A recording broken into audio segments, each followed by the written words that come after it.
Welcome, dear subscribers and curious listeners of my channel. In the world of Harry Potter, things are far from simple.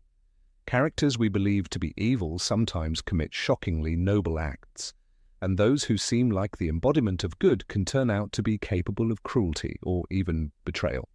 Today, we'll talk about those whose moral lines are blurred. They don't fit into the usual categories, and that's exactly what makes them so fascinating. Enjoy the video. Number 1. Severus Snape.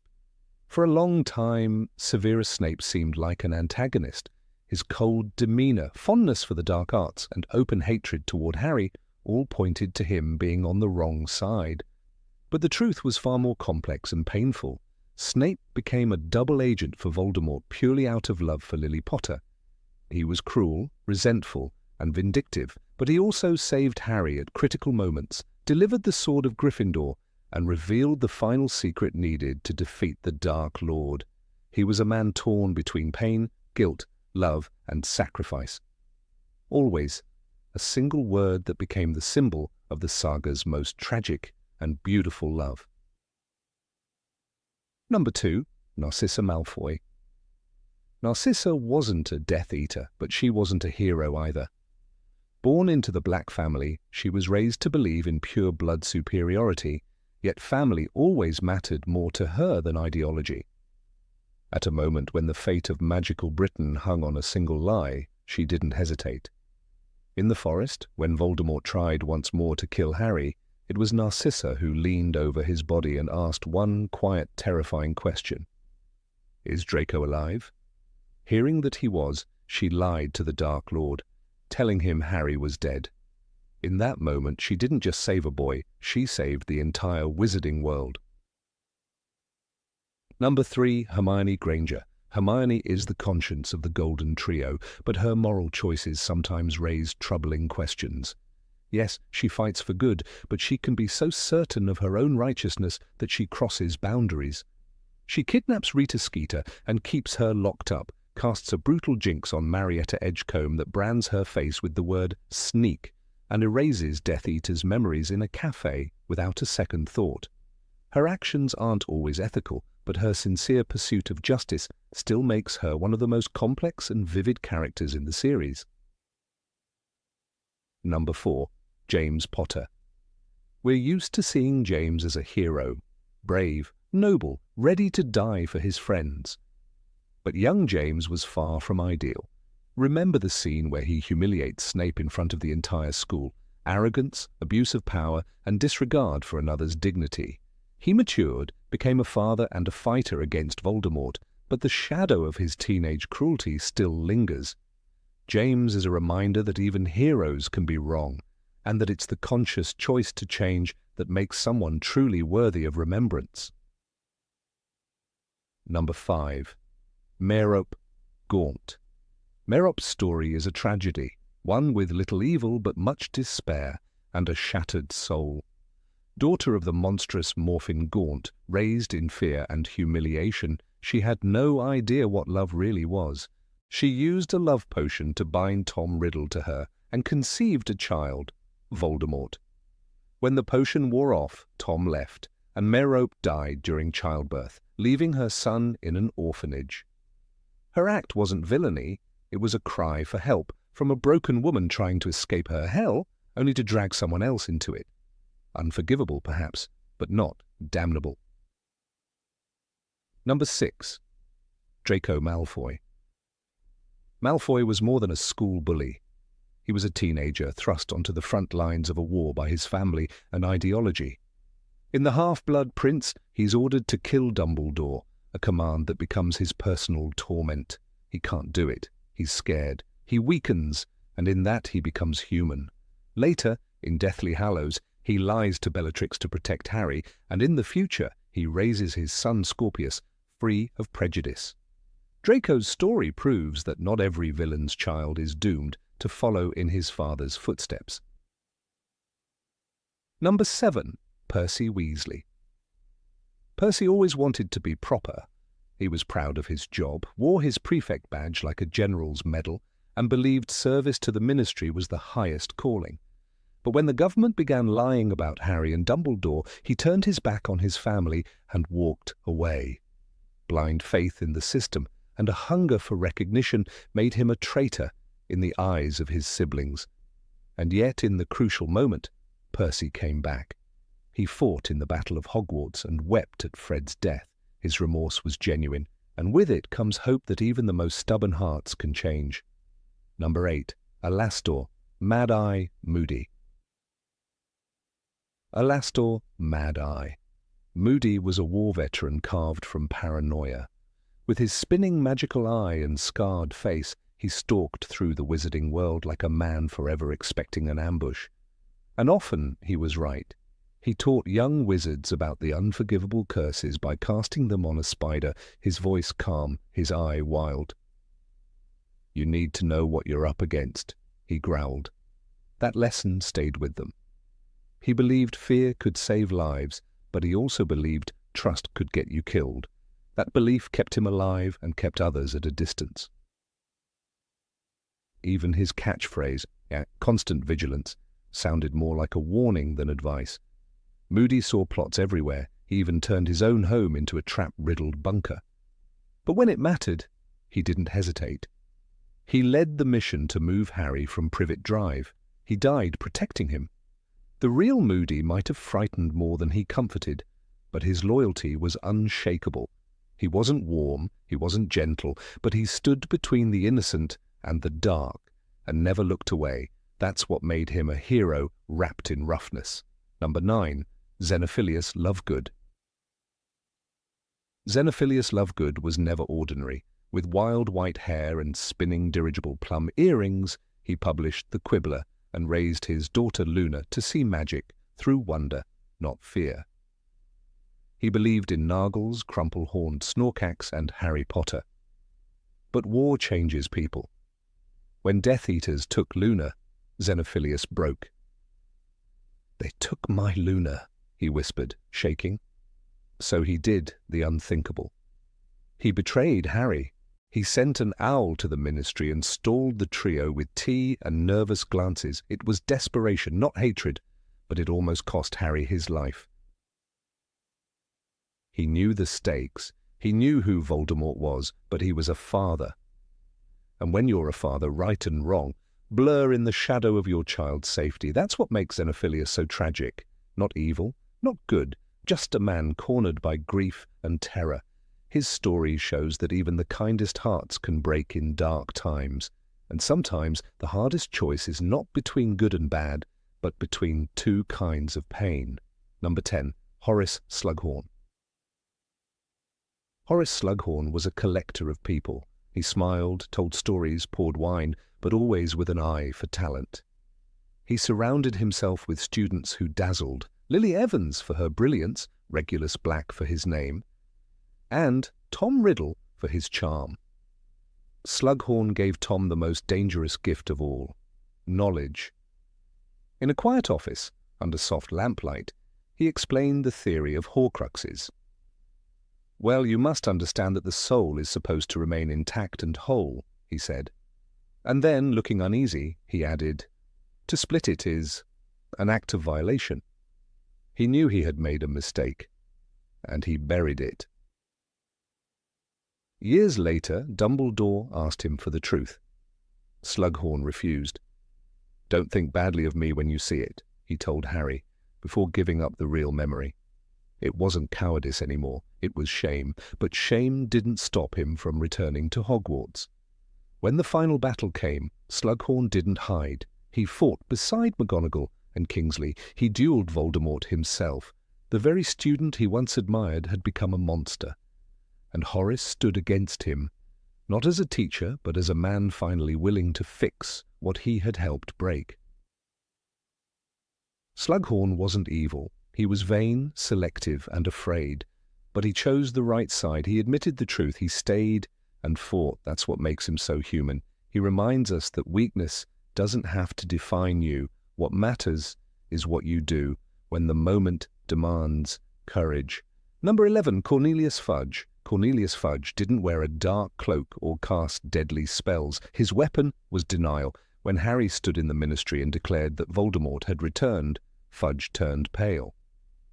"He's not back," he whispered, shaking his head. But it wasn't disbelief, it was fear. Accepting the truth meant chaos, losing control, losing power. So Fudge chose lies. He smeared Harry in the press, discredited Dumbledore, and installed Dolores Umbridge at Hogwarts, while Voldemort rebuilt his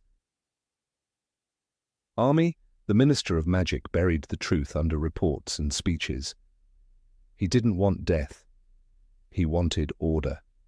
"The wizarding community is not going to be happy," he said again and again, as if that justified everything. But each day he refused to act. More people disappeared. More children were orphaned. More fear crept in. Fudge wasn't evil. He was just too proud to admit he was wrong, and that pride became a poison. By the time he finally acknowledged Voldemort's return, "He's back," Fudge muttered. In Order of the Phoenix, it was too late. The damage was done. Fudge is a lesson in how good intentions can rot into cowardice. He didn't serve Voldemort, but he made the world easier for Voldemort to conquer. Inaction became complicity, and fear, dressed in fine robes, became just as dangerous as any curse. Number 12. Kreacher. Kreacher was the last creature anyone wanted to deal with. His muttering insults, twisted loyalty, and bitter sneers made even the kindest characters recoil. Raised in the decaying shadows of the House of Black, Kreacher worshipped pureblood traditions and loathed anyone who didn't fit that mold. He hated Sirius for rejecting the family name, and when Sirius ordered him away with cruelty, Kreacher obeyed by betraying him to Bellatrix. That betrayal cost Sirius his life. "You were told to stay in the house," Dumbledore later said. Kreacher interpreted that order in his own way. But something unexpected happened after that. When Harry inherited Grimmauld Place, he also inherited Kreacher. At first, he treated the elf with contempt, just like Sirius had. Then he stopped. He began saying please and thank you. He gave Kreacher the locket of Regulus, the brother Kreacher had loved, and in return the elf transformed. He became proud, loyal, brave. He led the Hogwarts elves into battle, shouting, "Fight, fight for my master, defender of house elves." That moment, so small and so fierce, showed who Kreacher had always wanted to be. Kreacher didn't need a new master. He needed kindness, respect, a reminder that he mattered. His story is quiet but powerful, proof that even those warped by hatred can be healed by compassion. Not every battle is fought with wands. Some are won with words and a bit of warmth. Number 13, Remus Lupin. Remus Lupin had always carried the weight of being different. A bite in childhood had turned him into a werewolf. A lifetime of hiding, shame, and poverty followed. But when he joined Hogwarts as defense against the dark arts professor, students saw only his calm strength. He was gentle, patient, fair. Harry admired him deeply. Yet even the kindest faces can carry storms beneath. When Nymphadora Tonks told him she was pregnant, Lupin panicked. "I am too old, too poor, and too dangerous," he said. He left her, not because he didn't love her, but because he didn't love himself. He fled to the only people he trusted, Harry, Ron, and Hermione, camping in the forest. But instead of comfort, he found confrontation. Harry was furious. "You are abandoning your wife and unborn child!" he shouted. Lupin was stunned, ashamed. No one had spoken to him like that before, not since James. It was a turning point. Lupin realized that fear had made him a coward, and that cowardice had nothing to do with being a werewolf. It had everything to do with avoiding pain. He returned to Tonks. He stayed. And when the final battle came, he fought, not for glory, not to prove himself, but for the future of his son.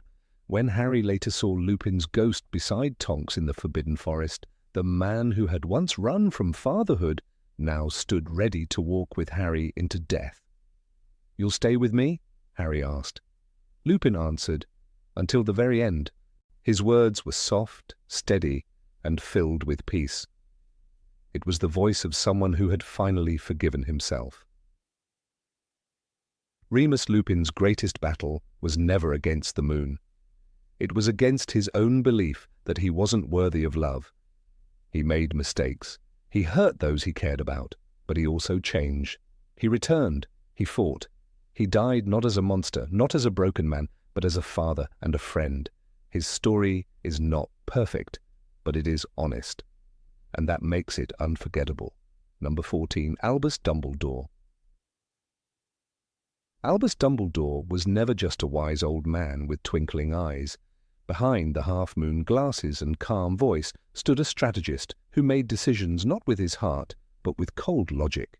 He placed baby Harry Potter at the Dursleys' doorstep, knowing full well how cruel Vernon and Petunia would be. He didn't do it out of love. He did it because he believed suffering would shape the boy.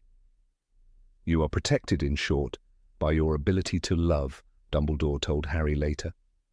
But that love was forged in a childhood of isolation and pain. He also kept the darkest truth hidden, that Harry was a Horcrux. Dumbledore knew it long before he admitted it. He understood Harry would need to die to destroy the final piece of Voldemort's soul. Yet he never told him. Not when they searched for Horcruxes. Not when Harry nearly died fighting Death Eaters. He chose silence. "I cared more for your happiness than your knowing the truth," he confessed in Deathly Hallows. But was it really kindness, or fear of breaking the weapon he had carefully raised? Dumbledore's past was filled with shadows. His sister, Ariana, whose magic exploded inward after trauma, died in a three-way duel between Albus, Aberforth, and Gellert Grindelwald. Dumbledore never forgave himself. That guilt followed him like a ghost. It's no wonder he feared power. It's no wonder he refused the ministry's top post. He told Harry, "I had proven as a very young man that power was my weakness and my temptation." That honesty made him human, but it didn't erase the fact that he built his plans on people's pain. He fought for good, yes. He founded the Order of the Phoenix, resisted Voldemort from the beginning, protected students, taught forgiveness.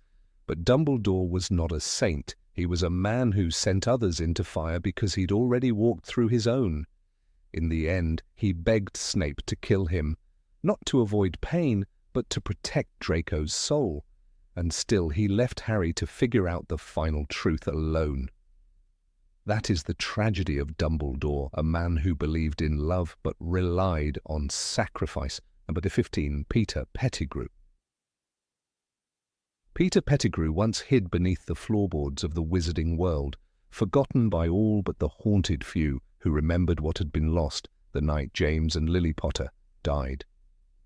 Branded a coward and a traitor, he slithered through the pages of the Harry Potter saga with a face twisted in fear and an identity cloaked beneath the form of a rat. But to dismiss him simply as a villain is to ignore the most disquieting truth of all, that in the heart of this feeble, trembling man was a fragment of something disturbingly human. Peter Pettigrew did not become a monster out of hatred but out of fear, and though his actions condemned him, they also reflect a reality far more complex than good versus evil. In his youth, Peter was not a leader. He was the shadow that followed brilliance, the weak link clinging to strength. As a member of the Marauders, he was dwarfed by James Potter's charisma, Sirius Black's courage, and Remus Lupin's quiet intelligence. And yet they accepted him. That acceptance became Peter's lifeline. He laughed when they laughed, walked where they led, and found safety in their confidence. But even then the roots of his downfall had begun to twist. Peter admired strength not for what it could build, but for what it could protect him from. When faced with the darkness that rose with Voldemort's power, he did not think of resisting. He thought of surviving. His betrayal was not a calculated rise to power, but a surrender to terror. He was scared, Sirius growled in The Prisoner of Azkaban, scared of being on the losing side. That fear carved the path Peter followed until the end. When he gave up the Potter's location, he did not do it with glee, but with the trembling hands of a man who believed his life to be forfeit unless he bent the knee. This was not ambition, it was desperation. That distinction matters, for it reveals the terrifying truth of Pettigrew's story. Evil does not always wear the mask of cruelty. Sometimes it wears the face of a man too afraid to say no. The image of Peter as Wormtail, the rat, became more than disguise. It was transformation.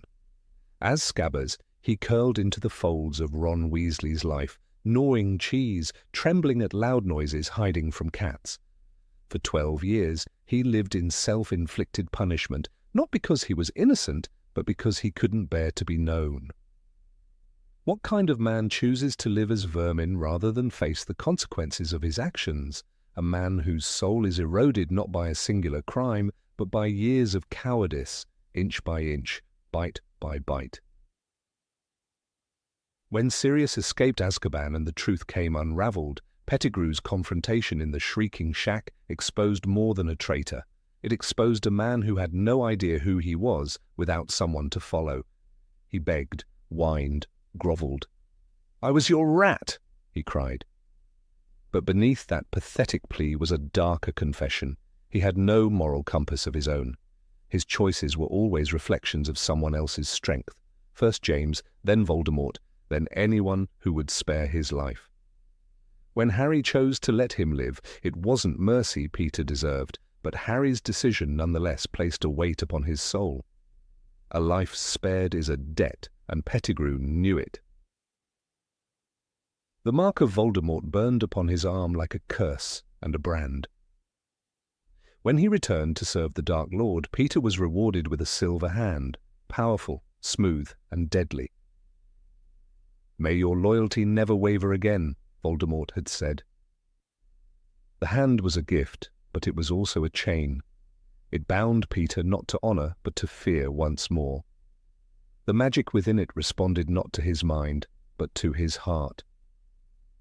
When that heart faltered, even for a moment, it turned on him with merciless precision. That moment came in the dungeons of Malfoy Manor, where Harry's life hung in the balance. Peter raised his silver hand, the one that had choked countless victims, and for a heartbeat his grip loosened. His eyes, once empty, flickered with something almost unrecognizable. Recognition, perhaps, of the boy who had spared him, or shame at what he had become. It was that flicker that doomed him. The enchanted hand sensed the weakness, the betrayal of intent, and acted.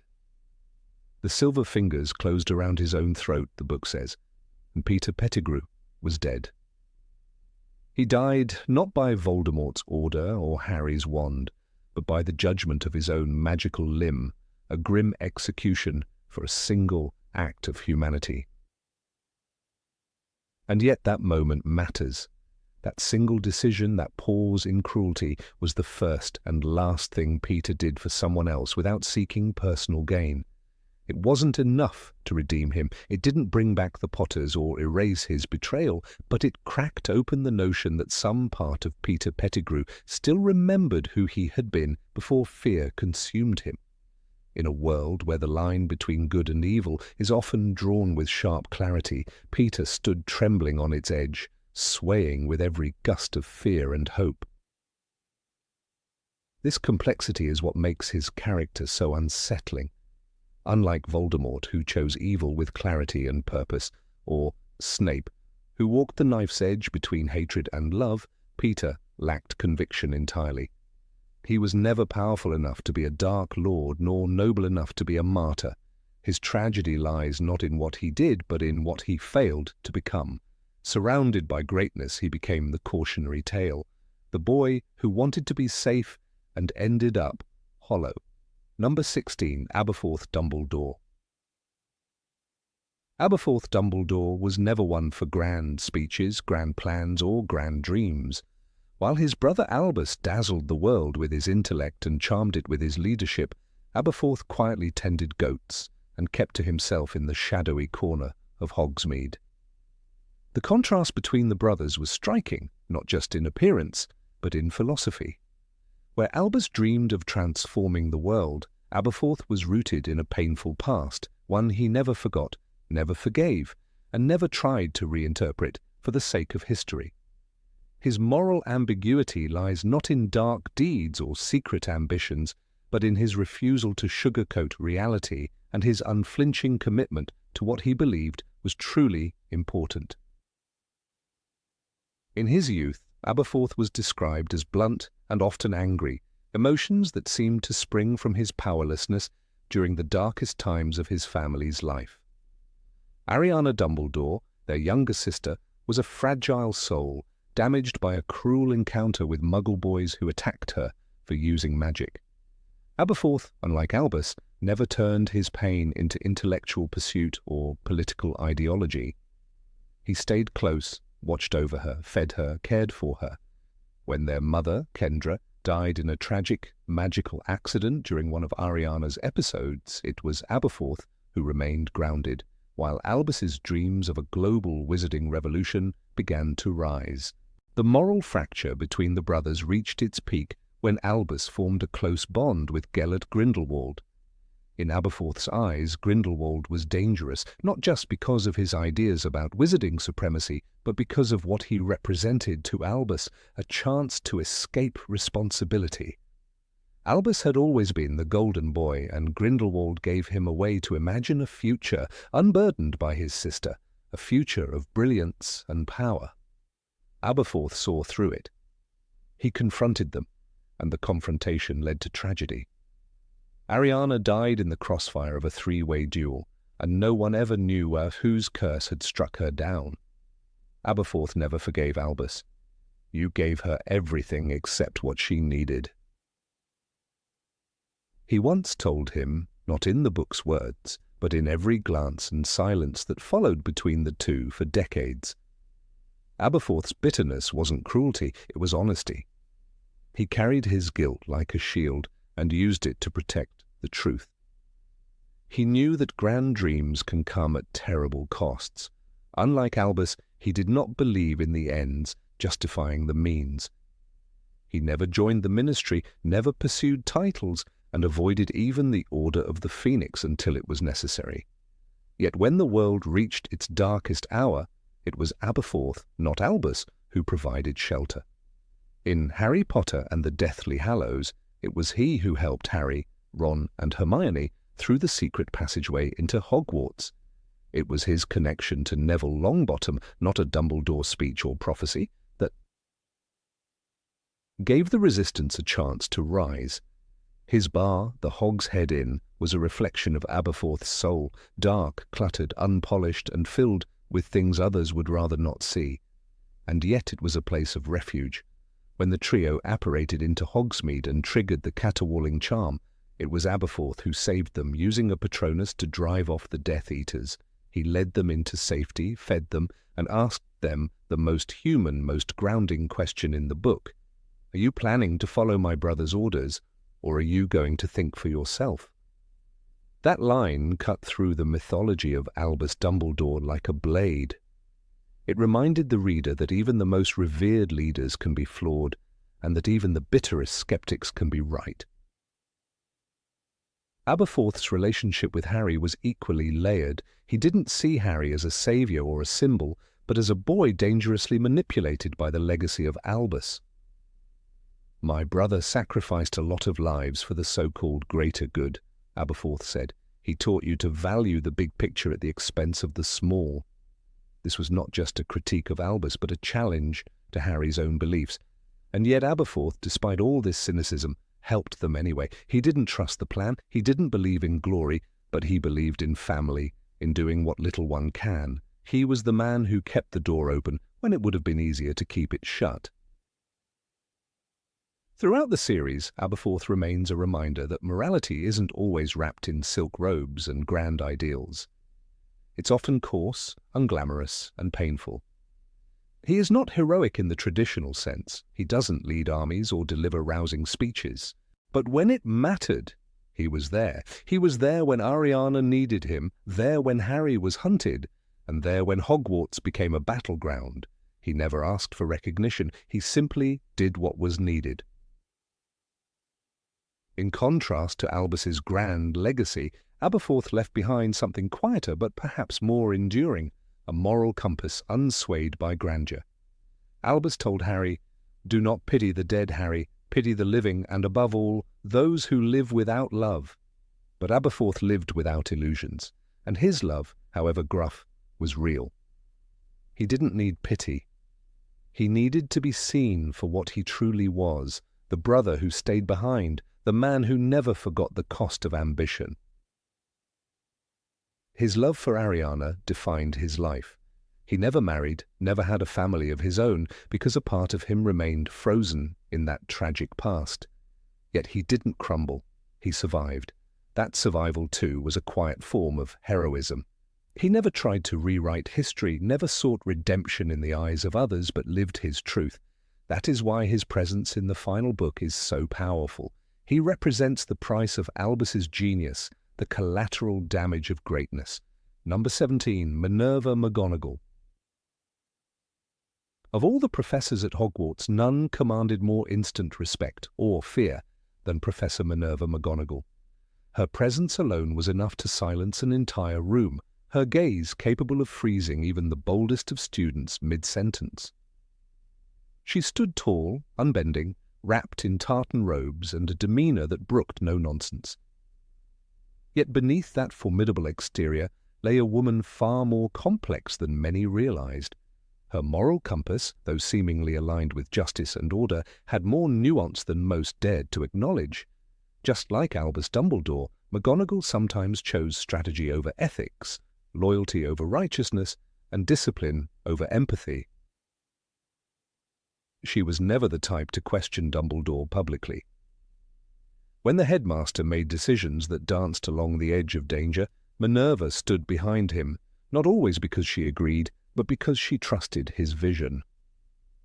When he left Harry Potter with the Dursleys on a doorstep in the cold night, it was Minerva who had been watching the family all day, witnessing their cruelty. "These people will never understand him," she had argued, but when Dumbledore insisted, she relented. Her loyalty to the cause and to Dumbledore's judgment outweighed her personal feelings. And in that moment, a child's fate was sealed more by strategic necessity than by maternal compassion. Minerva McGonagall had the ability to compartmentalize her emotions with almost surgical precision. She enforced rules with unwavering consistency, yet those rules were sometimes bent when it suited the bigger picture. When Harry broke dozens of school rules over the years, many of which could have resulted in expulsion, Minerva seemed to evaluate each situation not just by the infraction, but by the context and the boy's place in the unfolding war. Despite punishing him on several occasions, she often acted with surprising leniency, particularly when his actions aligned with Dumbledore's broader plan. She held her own house, Gryffindor, to an idealized standard, and woe to anyone who failed to meet it. Her favoritism, though never explicitly stated, bled through her actions.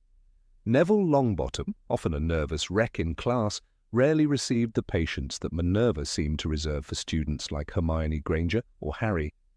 When she gave Hermione the time-turner, it was not just a gesture of trust, but an indication of who she deemed worthy of extraordinary responsibility. Ron Weasley, meanwhile, loyal and brave, but not academically remarkable, often blended into the background, overshadowed by Hermione's intellect and Harry's legend. In the case of Draco Malfoy, her treatment remained strictly professional, sometimes curt, but never warm. She viewed him through the lens of his family, of his choices, of what he represented, something she rarely did with Harry, despite the boy's own notoriety. When she suspected Draco's involvement with dark forces in his 6th year, she did not attempt to reach out as Dumbledore did. Her approach was legalistic, not emotional, and though her judgment may have been accurate, it lacked the compassion she showed to others. McGonagall's relationship with Harry evolved as he grew older, but even in their closest moments, there remained a line she would not cross. She admired his courage, defended him against the Ministry, and risked her life protecting him. Yet she never spoke to him as an equal, never confided in him as Dumbledore had. When Dolores Umbridge unleashed her tyrannical regime upon the school, McGonagall became one of the few professors who resisted openly. But even then her resistance took the form of quiet defiance rather than direct rebellion. When she told Harry, "You will do well to study for your owls," as Umbridge looked on, it was not just a warning, it was a coded message to survive by playing the game. Her strictness was a double-edged sword. It created order and discipline, but also stifled students who didn't fit her mold. Sybil Trelawney, for instance, became the butt of McGonagall's disdain. Her scoffing at divination was more than academic critique, it was personal disapproval, delivered with biting sarcasm. "You look in excellent health to me, Potter," she once said when Harry feared a grim omen. Such remarks may have been intended to instill rational thinking, but they often came at the cost of a student's confidence or dignity. Even her famed discipline sometimes faltered when confronted with her deeper instincts. After Fred and George Weasley unleashed a swamp in the corridor during Umbridge's reign, Minerva did not punish them. In fact, she appeared secretly delighted by their audacity. "I suggest you take extra care, Mr. Filch," she said, with a rare twinkle in her eye. This moment revealed the part of her that valued courage and cleverness over blind obedience, a crack in her otherwise granite-like enforcement of the rules. Her greatest contradiction, however, came during the Battle of Hogwarts. As the castle trembled with approaching doom, McGonagall stepped forward not just as a professor but as a general. With steely resolve, she animated statues to guard the school, saying, "I've always wanted to use that spell." This was not the Minerva students feared in Transfiguration class. This was the lioness defending her den. She did not hide in the staff room, nor did she delegate the defense to others. She led from the front, dueling Death Eaters with lethal precision, commanding the defenses like a seasoned warrior. And yet in those same moments she showed unprecedented warmth. She allowed younger students to evacuate, checked on the safety of the wounded, and even offered comfort where she could. Her exchange with Harry when he returned to the castle after Voldemort's first attack was tinged with maternal fear. "Where have you been?" she asked, her voice trembling. In that instant, all formality fell away. The stern professor became a guardian, terrified of losing someone she had come to care for deeply. Number 18, Sirius Black. Sirius Black stood tall and charismatic, the kind of man whose very presence commanded attention. Yet behind that confident grin and rebellious charm was a deeply broken soul, one whose life was fractured by betrayal, imprisonment, and the ghost of a friend he could never let go. When he burst into the series, wrongly accused and desperate, Sirius was seen through Harry's eyes, a tragic hero, a wrongly punished man, a link to the past that Harry had been robbed of. But as the veil of idealism slowly peeled back, readers found a more complicated figure, one whose flaws were carved deep by suffering, one whose morality could not be simplified into black and white. Years in Azkaban had not only stolen Sirius's youth, but also eroded much of his emotional stability.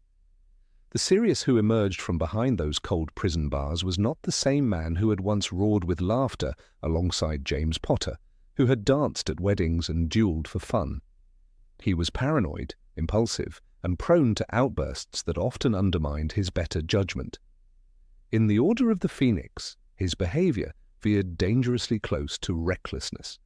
When he encouraged Harry to defy authority and seize his own destiny, it wasn't always out of wisdom, it was often driven by a longing to relive the days of old, to fight once more as the young rebel he used to be. In Grimmauld Place, the home that once belonged to the House of Black, Sirius was trapped again, but this time by memories rather than bars.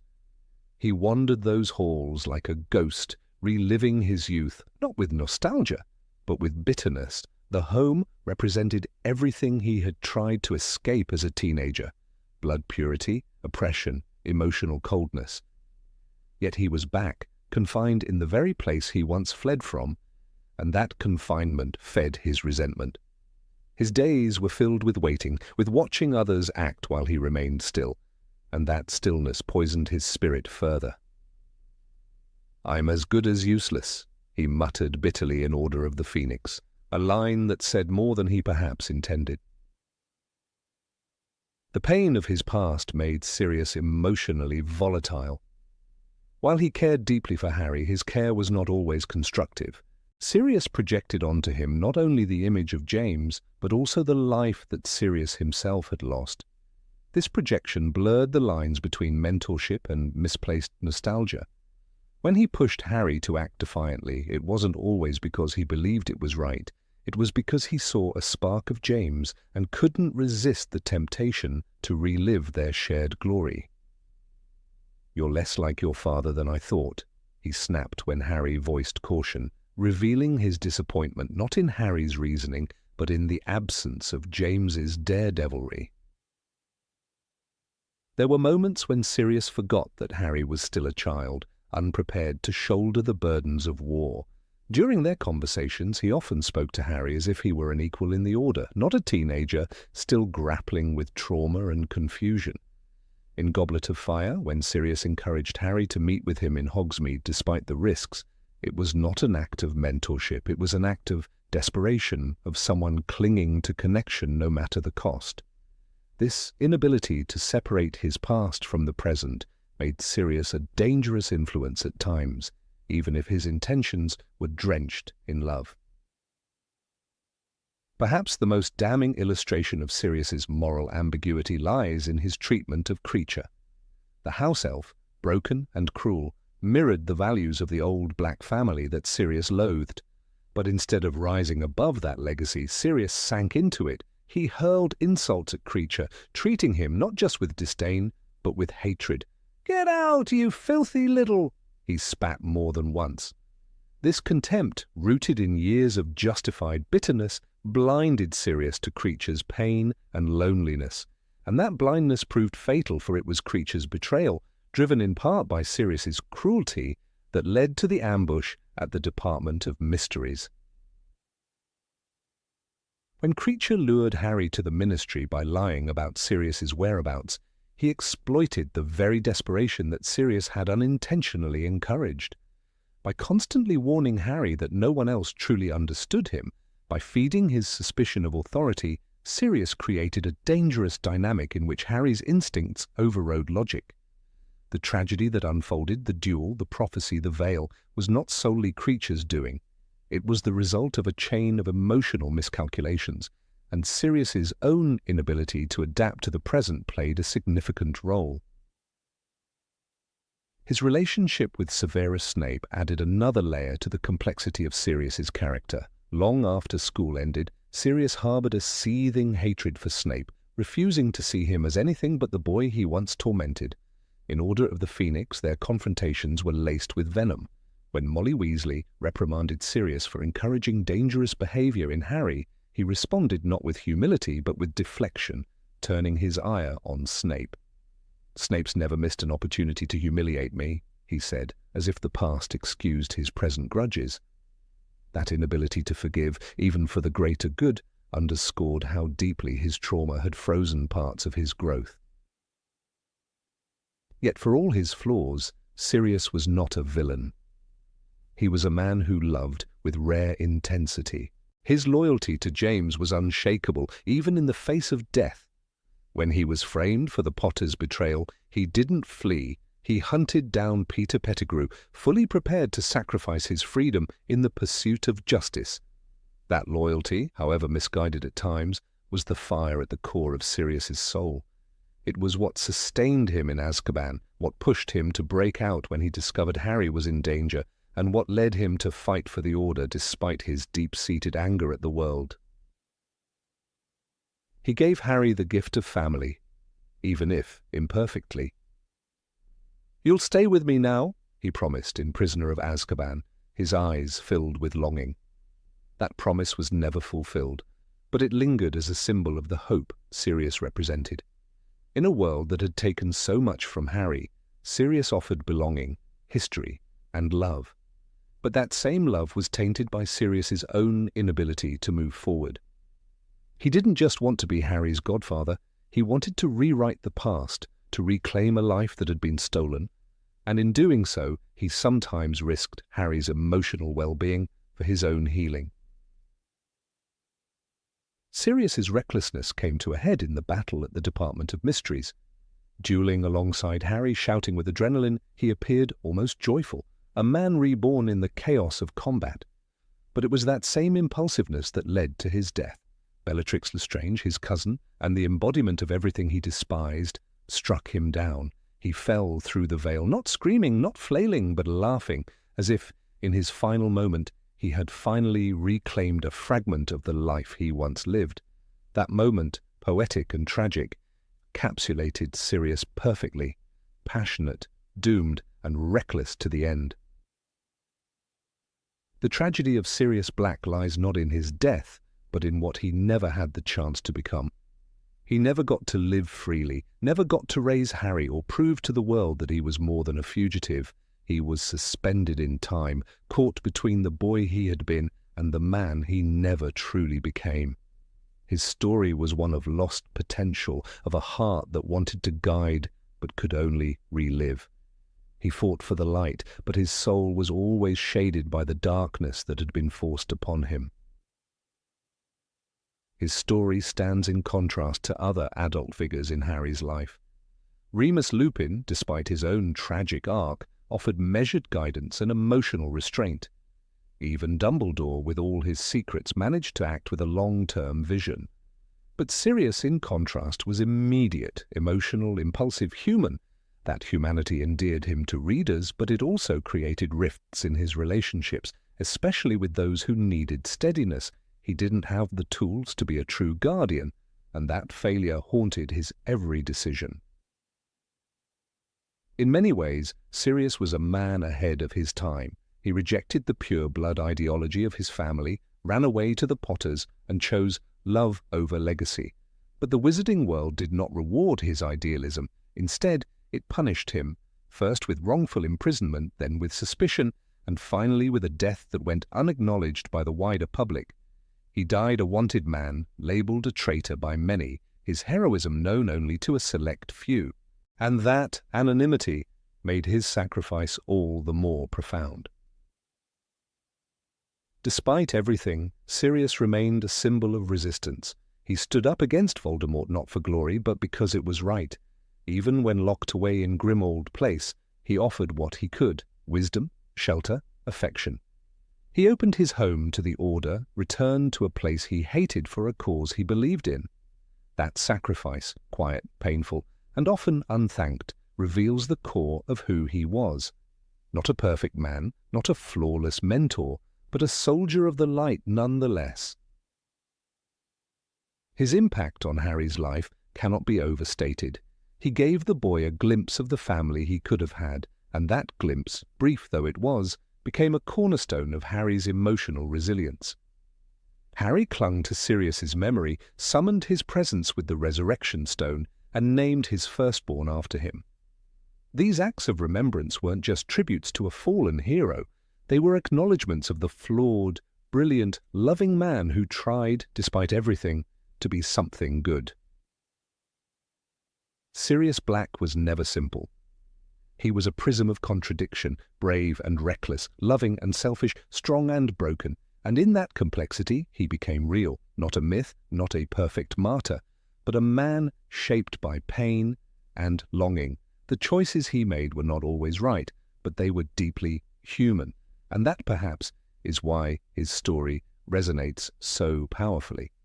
Because Sirius Black, for all his faults, never stopped fighting, and in the end, that fight defined him more than his failures ever could. Number 19, Rita Skeeter. Rita Skeeter's name first enters the story like the rustle of her acid green quill, uninvited, flamboyant, and dangerously sharp. When she arrives at the Tri-Wizard Tournament in the Goblet of Fire, she isn't there merely to report. She's there to shape the story, to twist it, to own it. her quick quotes. Quill scrawls lies cloaked as truths before Harry Potter can even finish a sentence.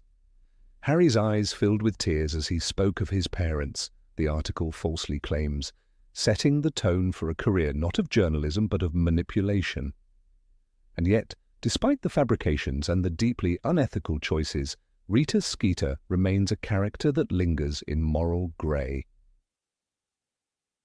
She is never aligned with Voldemort, never openly cruel for cruelty's sake, and occasionally, even unintentionally, she reveals truths that matter. The unethical foundation of Rita's journalism is cemented in her relentless invasions of privacy. She animagically transforms into a beetle to eavesdrop on private conversations, an act illegal under wizarding law since she is unregistered. Hermione Granger is the one who uncovers this secret, trapping Rita in a jar during the end of Goblet of Fire.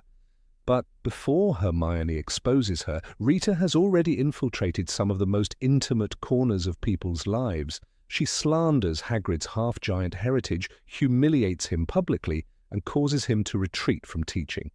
She shreds the reputation of Ludo Bagman and twists Harry's account of Voldemort's return into sensationalist garbage. All of it is done under the guise of truth, and yet the real motive is clear. Scandal sells, and Rita Skeeter is a master salesperson. Still, the picture is not so simple. Rita does not side with Voldemort. She does not work for the Ministry in its worst moments. She is not a Death Eater nor a sympathizer. She is perhaps a greater symbol of how ambition, untethered from morality, can rot the foundations of any profession. Her quill becomes a weapon, not unlike a wand, but aimed not to curse bodies, rather reputations. When she writes about Hermione Granger as Harry's girlfriend and invents a love triangle with Victor Crumb, she's not just being mischievous, she's altering public perception in ways that have real consequences. She understands the psychology of scandal and the allure of character assassination, and she exploits it with frightening ease. Despite her invasiveness and disregard for ethical boundaries, Rita Skeeter operates in full view of the wizarding world. Her articles are printed by the Daily Prophet, the most circulated newspaper in magical Britain. This legitimizes her voice even when her words are lies.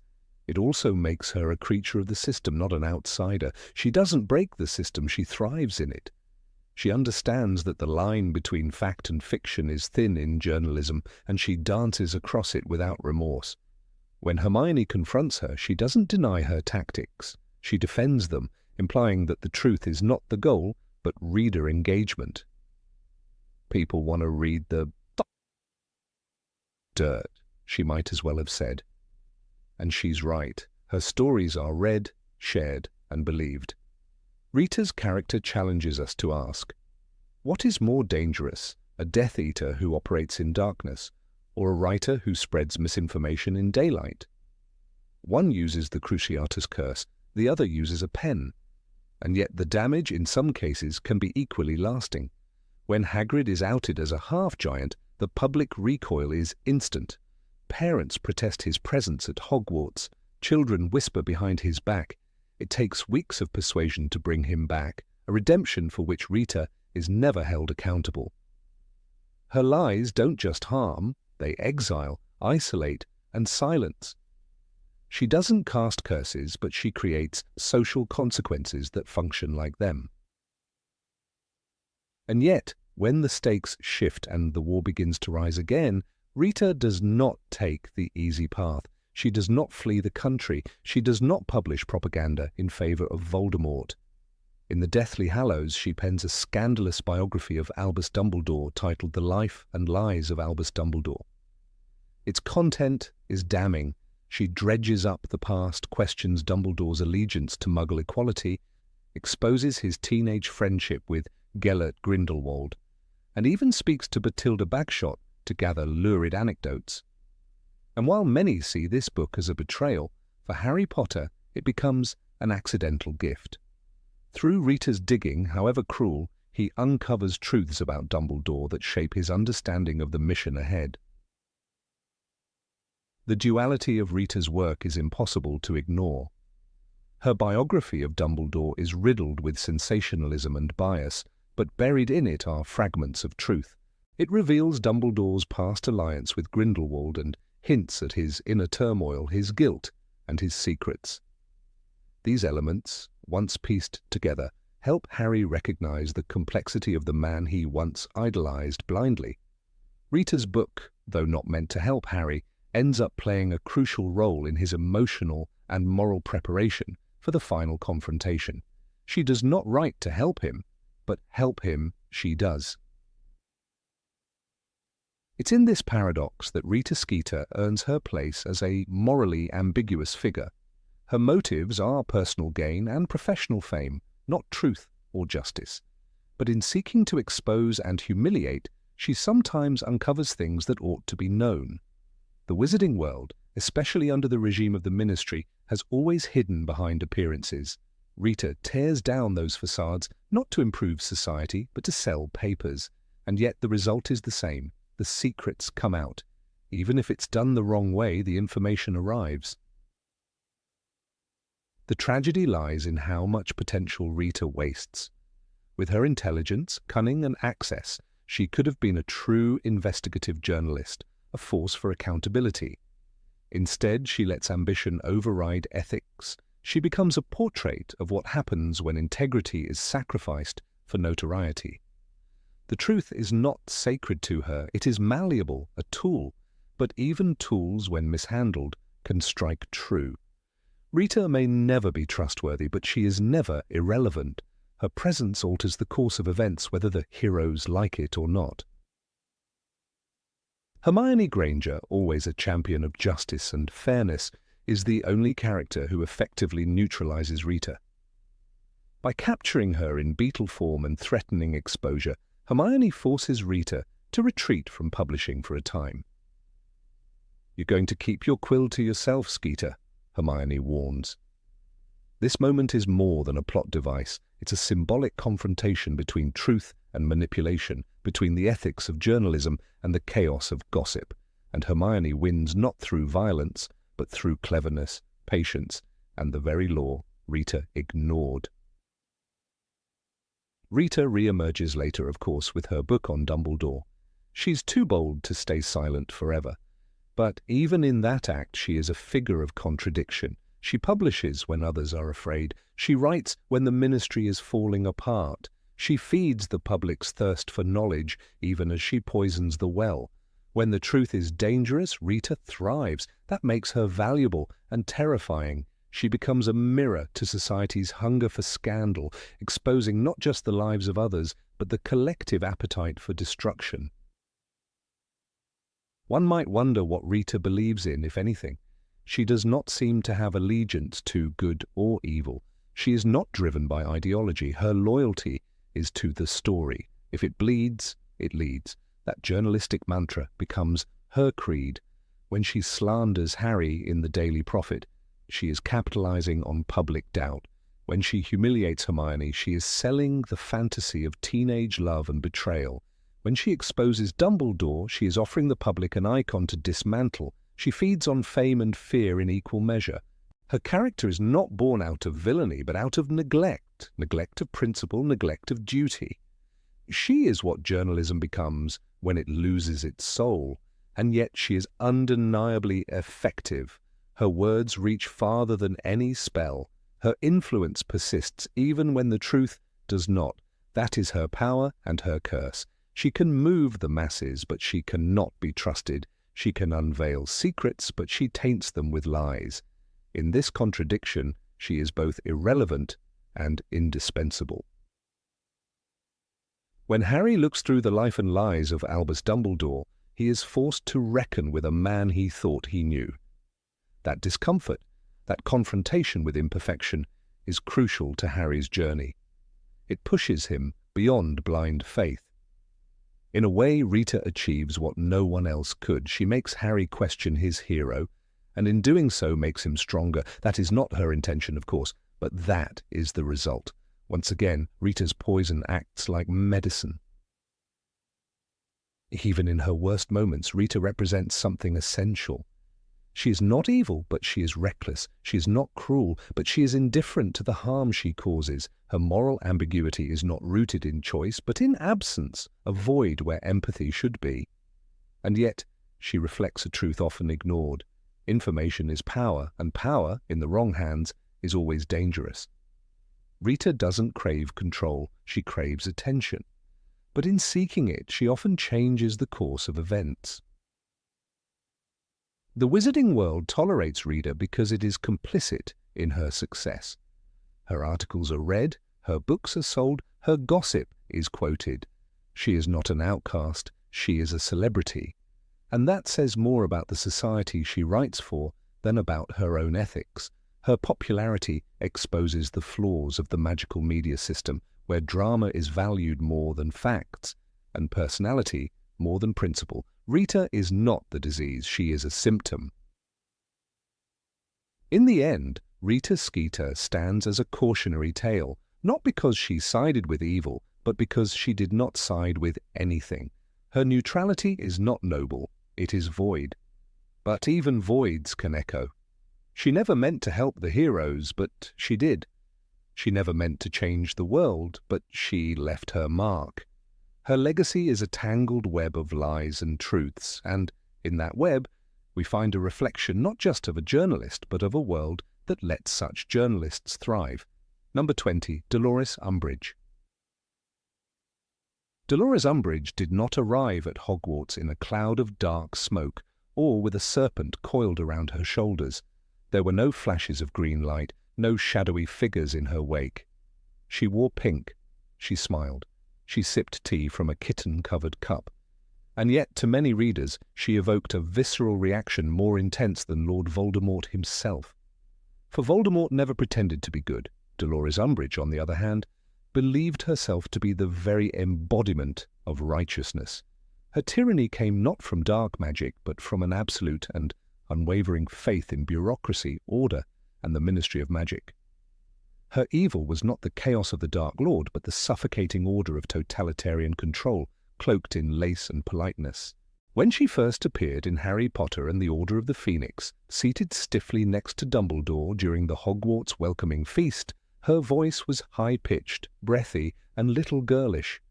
Students laughed behind their hands. The pink cardigan, the fluffy bow, it was all absurd. But as the year unfolded, it became clear that this woman was not to be mocked. Umbridge's brand of control crept slowly, like ivy, across the walls of Hogwarts. Each new educational decree was another chain, another lock, another silencing blow to freedom. And through it all, she smiled sweetly, convinced that she was saving the school. What makes Umbridge so chilling is that she truly believed in her cause. Unlike Bellatrix Lestrange, whose cruelty was born from mania, or Barty Crouch Sr., who relished deception, Umbridge's evil stemmed from her conviction that she was right. She was the face of institutional violence, of tyranny disguised as lawfulness. She punished not out of sadistic delight, but because she believed punishment was necessary to maintain order. As she once told Harry, "You know deep down you deserve to be punished, don't you, Mr. Potter?" In her mind, pain was a tool of purification, and she was merely the instrument of justice. Her quill, which etched words into Harry's flesh, was not dark magic for the sake of darkness. It was a lesson. When Harry dared to contradict the Ministry's narrative about Voldemort's return, she sentenced him to silent torture. He sat in her office, carving the phrase, "I must not tell lies," into the back of his hand, and she sat across from him, sipping tea surrounded by plates of mewling kittens. She did not cackle, she did not gloat. She simply watched, passive and composed, as if he were completing homework. That detachment made it worse. She never saw herself as a villain, only as a guardian of truth. Her loyalty was not to justice, but to the Ministry of Magic, regardless of its morality. Cornelius Fudge, paranoid and delusional, refused to accept Voldemort's return, and Umbridge championed his lies without hesitation. She did not question authority, she embodied it. When Fudge declared Dumbledore dangerous, she infiltrated Hogwarts with the single-minded goal of dismantling his influence. She introduced surveillance, stripped teachers of autonomy, banned student organizations. In one moment emblematic of her arrogance, she declared, "Progress for the sake of progress must be discouraged." Her version of order was stagnation. Under her rule, Hogwarts became a prison. Peeves, the poltergeist, once a comic nuisance, suddenly became a symbol of rebellion. Fred and George Weasley's fireworks and swamp pranks were no longer just jokes, they were acts of resistance. Students whispered in hallways, passed notes in secret, lived in fear of her inquisitorial squad, fellow students empowered to enforce her decrees. Even teachers were terrorized. Professor Trelawney was publicly humiliated, evicted from her office in tears, all under Umbridge's cold gaze. And when Dumbledore was ousted, she tried to have him arrested. Her regime was totalitarian, built not on dark spells but on decrees, paperwork, and forced obedience.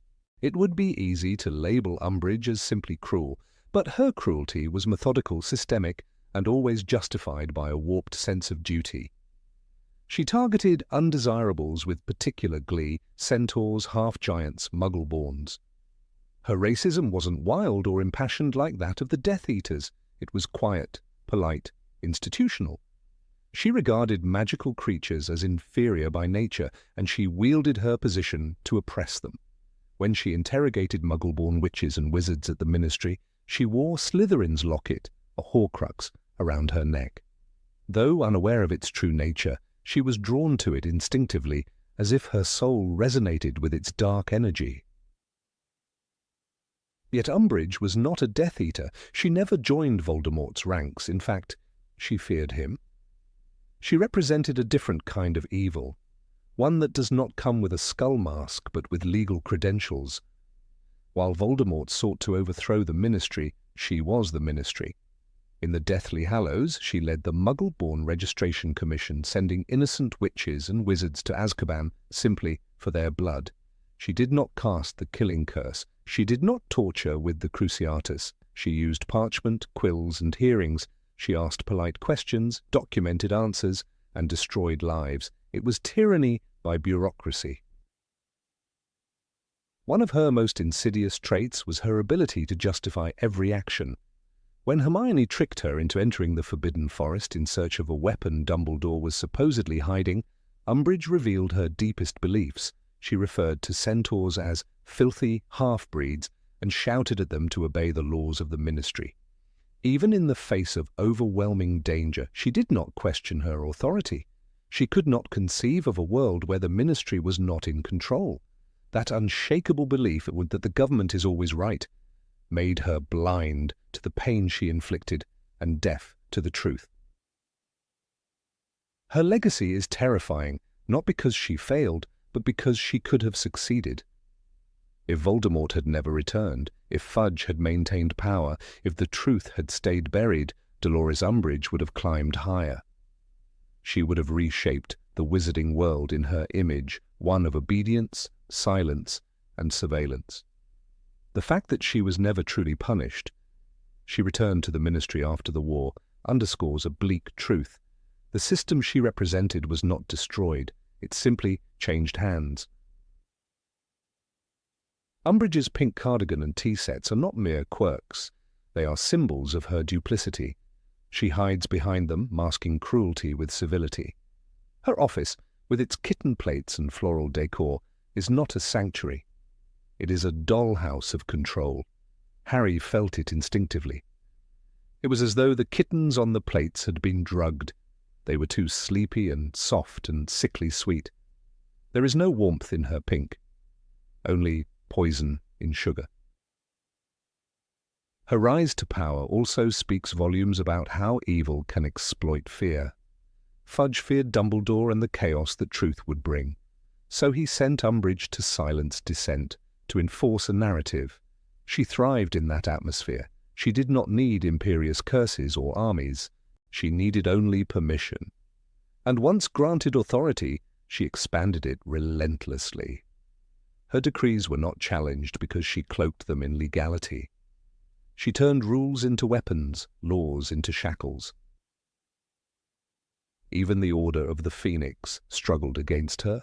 They fought Death Eaters in the shadows, but they had little power against Umbridge's decrees. She was inside the system, corrupting it from within. Dumbledore understood her danger. When he left Hogwarts to protect Harry, he did so knowing that Umbridge would take control, but he also knew she could not destroy the spirit of the school. That was her one failure. She underestimated resistance. Neville Longbottom, Luna Lovegood, and Ginny Weasley. These students rose in quiet rebellion. Dumbledore's army, forged in secret, was a direct response to Umbridge's censorship. Harry became not just a student, but a leader. In trying to suppress him, she strengthened him. In punishing dissent, she inspired it. She tried to erase hope, but instead she exposed the importance of fighting for it. She was the tyrant who taught them what courage meant. Dolores Umbridge stands as a moral warning. She shows what happens when individuals stop questioning authority, when loyalty replaces conscience. She did not cackle over corpses or plot mass murders. She wrote memos, she filed reports, she followed orders, and in doing so she became a monster, not of fangs and fire, but of ink and law. Her villainy is not in her spells, but in her signature. The tragedy is that there are many Umbridges in the world, people who believe in systems more than in people, who enforce rules without empathy. She is the embodiment of institutional cruelty, of what Hannah Arendt called the banality of evil. She did not set out to destroy, she simply never stopped to ask if she should, and because of that she caused immense harm. Even years after her tenure at Hogwarts, her name evokes fear and disgust. She never wielded the Elder Wand or held a Horcrux knowingly, but she left scars, literal and metaphorical. Harry's hand, etched with her punishment, serves as a permanent reminder. Not all villains wear masks. Some wear pearls. In the end, Dolores Umbridge is not an enigma. She is terrifyingly clear. Her vision of good was order without compassion. Her mission was control without understanding. Her tools were silence, fear, and paperwork. And her belief, unshakable, absolute, was that she was saving the world. That belief made her dangerous. That belief made her unforgettable. Number 21, Lucius Malfoy. Lucius Malfoy stood as the perfect symbol of pure-blood aristocracy. With his long pale hair, silver-topped cane, and cold, calculating eyes, he commanded attention in every room he entered. Yet, beneath the polished surface of wealth and tradition, there was a man tangled in contradictions.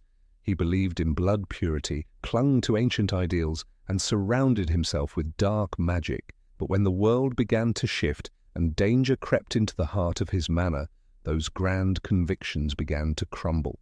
Lucius, for all his speeches about power and superiority, was not prepared to pay the personal cost of loyalty to Voldemort. And when the Dark Lord finally took residence in Malfoy Manor, Lucius learned the bitter price of being a servant, not a master. He was introduced as a man of influence. In Harry Potter and the Chamber of Secrets, his hand guided the placement of Tom Riddle's diary into the unsuspecting cauldron of Ginny Weasley, a child. It was not an act of bravery or open confrontation. It was calculated sabotage. Lucius wielded power the way cowards do, from behind the scenes, masked by status and the safety of plausible deniability. His disdain for Muggleborns, his manipulation of the school board, and his sneering presence at public events all contributed to his image as an unyielding patriarch of pure-blood dogma. And yet all of it was a performance. He played at nobility but lacked the courage to follow his beliefs into the fire.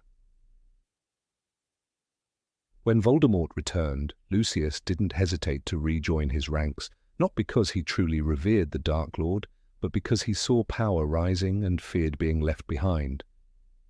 In Harry Potter and the Order of the Phoenix, he participated in the mission at the Department of Mysteries, battling children on Voldemort's behalf. It was a desperate attempt to regain favor and prove his loyalty. But the outcome was humiliating. Captured and imprisoned in Azkaban, Lucius lost more than his freedom. He lost his standing in the eyes of Voldemort, who thereafter saw him as a failure. No longer was Lucius the favoured Death Eater, he was a liability, and Voldemort never forgot failure. His downfall was swift. In Harry Potter and the Half-Blood Prince, Lucius was not present. He was absent not only from society but from his own household. Narcissa Malfoy was left to beg Severus Snape to protect Draco, a role that Lucius should have filled. The man who once dictated policy at the Ministry now sat rotting in a cell, while his son was marked for death. This is where the fracture began, not in ideology but in emotion. Lucius, for all his ego, loved his family. And when he returned in Deathly Hallows, he was a different man, broken, silent, no longer a proud aristocrat, but a shamed prisoner walking on eggshells around his new master. The presence of Voldemort in Malfoy Manor was not a mark of honour, but a punishment. Lucius was forced to watch as his home became a prison and a torture chamber. Hermione Granger was tortured in his drawing room. Charity Burbage, a former Hogwarts professor, was murdered at his dining table. He said nothing. He did nothing. The man who once wielded influence in the Ministry now stood trembling, holding out his hand for his wand like a child begging for a treat. In that moment, the core of Lucius Malfoy was revealed. Not brave, not righteous, but frightened and impotent in the face of real darkness. Yet even in that weakness, he was human. When Voldemort ordered Draco to kill Dumbledore, Lucius did not object. He dared not. But when Draco was called to identify Harry Potter at Malfoy Manor, Lucius' desperation became visible. He wanted it to be Harry, yes, because identifying him might restore his family's position. But he also hesitated. There was no triumph in his face, only dread. As the scene played out, Narcissa was the one who lied to Voldemort, claiming Harry was dead. She did it for Draco. Lucius stood by, defeated. The man who once delighted in punishing others was now powerless to even protect his own family with action or words. Lucius was a coward, but not a monster. That is what sets him apart from the likes of Bellatrix Lestrange or Fenrir Greyback. He had the chance to be truly cruel, to inflict suffering with zeal, but never crossed that line. He hid behind other people. His greatest sins were those of silence, manipulation, and cowardice. Even when Voldemort was at his most unhinged, Lucius did not speak out. He did not rebel, but nor did he celebrate the atrocities. He was complicit, but only because he lacked the courage to be anything else. In the final battle at Hogwarts, Lucius made no effort to fight. He did not stand beside Voldemort. He did not join the Death Eaters. Instead, he searched for Draco. As the chaos of war consumed the castle, Lucius and Narcissa moved through the corridors like ghosts calling for their son, not for glory, not for ideology, for love.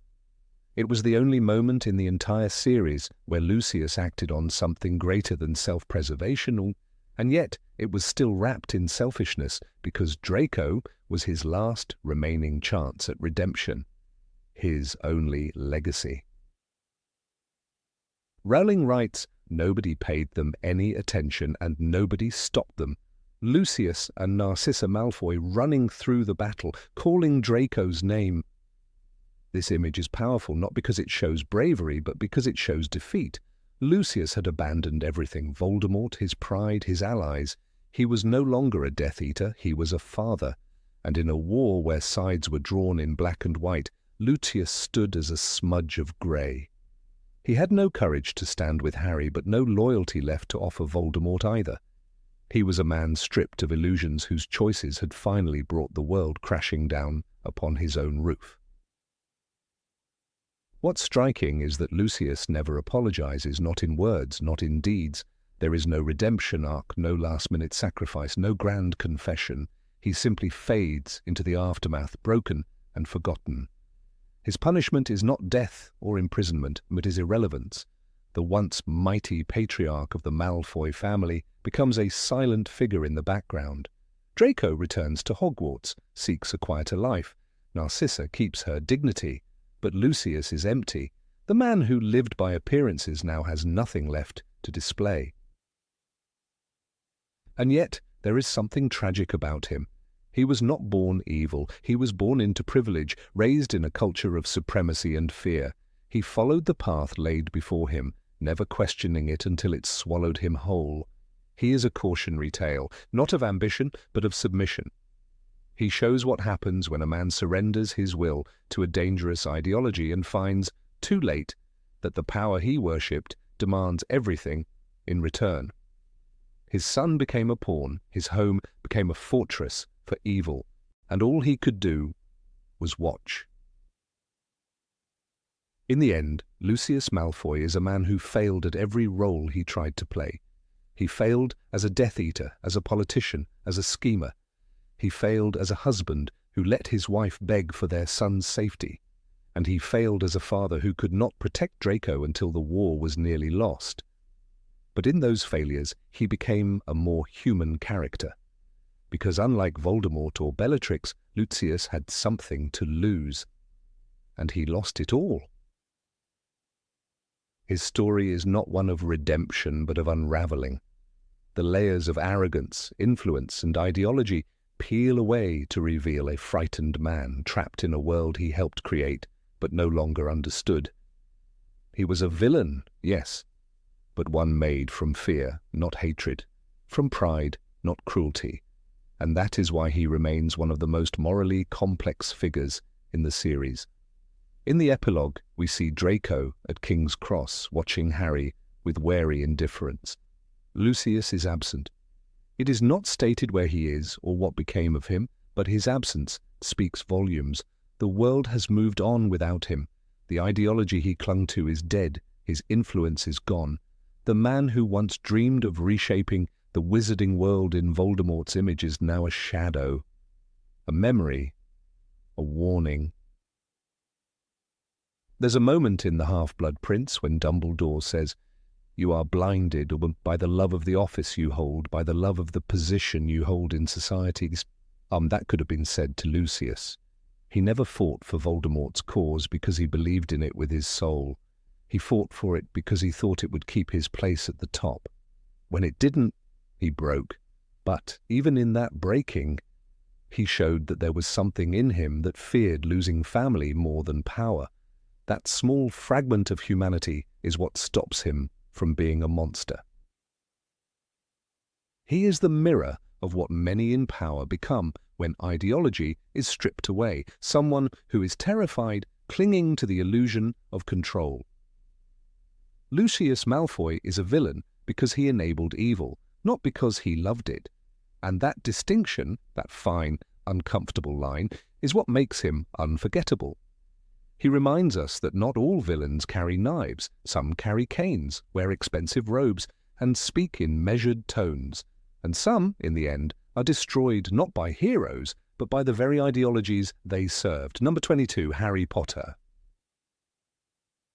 Harry Potter was never meant to be perfect, and that truth stares us in the face every time he falters, stumbles, and chooses wrongly before he chooses rightly. He was the boy who lived, the hero of the wizarding world, the one marked by fate to defeat the Dark Lord. But beneath the weight of prophecy and expectation lived a deeply flawed boy, one whose instincts were noble, but whose methods often skirted the very edges of morality. From the very first time we see Harry disobey the rules at Hogwarts, sneaking around with the invisibility cloak and wandering the corridors at night, we are reminded that bravery and recklessness often share a razor-thin border. In the first book, his willingness to break school rules in order to investigate the mystery of the Philosopher's Stone endears him to readers, but it also sets a pattern. Harry trusts his gut more than authority, and that makes him dangerous. Time and again, Harry's choices teeter on the edge of impulsiveness. When he uses Sectum Sempra on Draco Malfoy in the 6th book, he does so without fully understanding the curse. For enemies, the Half-Blood Prince had written, Harry, enraged and unthinking, casts it blindly. The result is catastrophic. Malfoy lies bleeding, shocked and gasping on the floor of the bathroom. It is a moment that shatters Harry's illusion of moral superiority. His own horror at the consequences reminds us that good intentions cannot sanitize reckless actions. It is in this scene that we see a raw, terrifying potential in Harry, the potential to harm even when he believes he's doing what is necessary. Harry's anger frequently consumes him. His treatment of Professor Snape is often laced with unjustified contempt. While Snape's coldness is undeniable, Harry never attempts to understand the reasons behind it until the very end. In The Order of the Phoenix, he violently lashes out at anyone who stands between him and what he perceives as the truth, even when that truth is warped by his own grief. When Dumbledore refuses to give him answers, Harry does not respond with patience or understanding. He responds with fury. "I don't care," he screams in the headmaster's office, smashing objects, possessed by anger and betrayal. It is not strength, but weakness. It is not wisdom, but pain. These are not the actions of a pure-hearted hero, but a teenager undone by the weight of his own expectations. He lies, not always maliciously, but often with the confidence that ends justify means. He hides the truth from teachers, from friends, from the very people trying to help him. When he believes Sirius is in danger, he leads his friends to the Department of Mysteries, ignoring every warning sign. The result is not victory, but tragedy. Sirius Black dies, and the weight of that loss hangs like a chain around Harry's neck for the remainder of the series. It was his decision, his mistake, and it cost a life. No prophecy forced his hand. He chose to act. The recklessness that made him a Gryffindor also made him vulnerable to manipulation. And yet, it is perhaps Harry's capacity for vengeance that is most disturbing. In Deathly Hallows, during the Battle of Hogwarts, Harry uses the Cruciatus Curse on Amicus Carrow after Carrow spits in Professor McGonagall's face. The spell, designed to cause unbearable pain, is classified as one of the unforgivable curses. For it to work, as Bellatrix Lestrange once explained, you need to really mean it. Harry meant it. The boy who once couldn't bring himself to kill Peter Pettigrew in The Prisoner of Azkaban had changed. He now had enough hatred inside him to inflict agony. The line between him and the enemies he fought had grown thinner. It is a chilling moment, not because it shows strength, but because it shows how far the war has shaped him into someone else. There were moments Harry did not trust even those closest to him. His relationship with Dumbledore, while seemingly built on mutual respect, was laced with doubt and resentment. In Half-Blood Prince, Harry becomes increasingly disillusioned, sensing that Dumbledore is withholding critical information. His frustrations are not irrational. Dumbledore is, in fact, hiding the truth about the Horcruxes and the nature of Harry's connection to Voldemort. But Harry's response is emotional and accusatory rather than curious or patient. It is only after Dumbledore's death that he begins to understand the man behind the beard, and by then it is too late to forgive. The dynamic between Harry and Ron also reflects this tension. In Goblet of Fire, Ron accuses Harry of entering the Triwizard Tournament for fame, and Harry, in turn, isolates himself in bitter silence. Neither boy attempts meaningful reconciliation until the damage has already spread. Their falling out illustrates Harry's pride, his unwillingness to explain himself or seek understanding. This pride is a recurring flaw. When Hermione urges him to learn occlumency, Harry ignores her warnings. When friends try to reason with him, he often shuts them out. He wants to carry burdens alone, not out of strength, but because his ego convinces him he must. Harry also threatens. When he suspects Draco of nefarious activity in Half-Blood Prince, he doesn't go to a teacher or ask questions. Instead, he follows Draco, stalks him, and even physically assaults him. His desire to expose Draco stems not only from concern but from a personal vendetta. "I know what you're up to," he says, again and again, but it's not justice he wants. It's proof that he's right.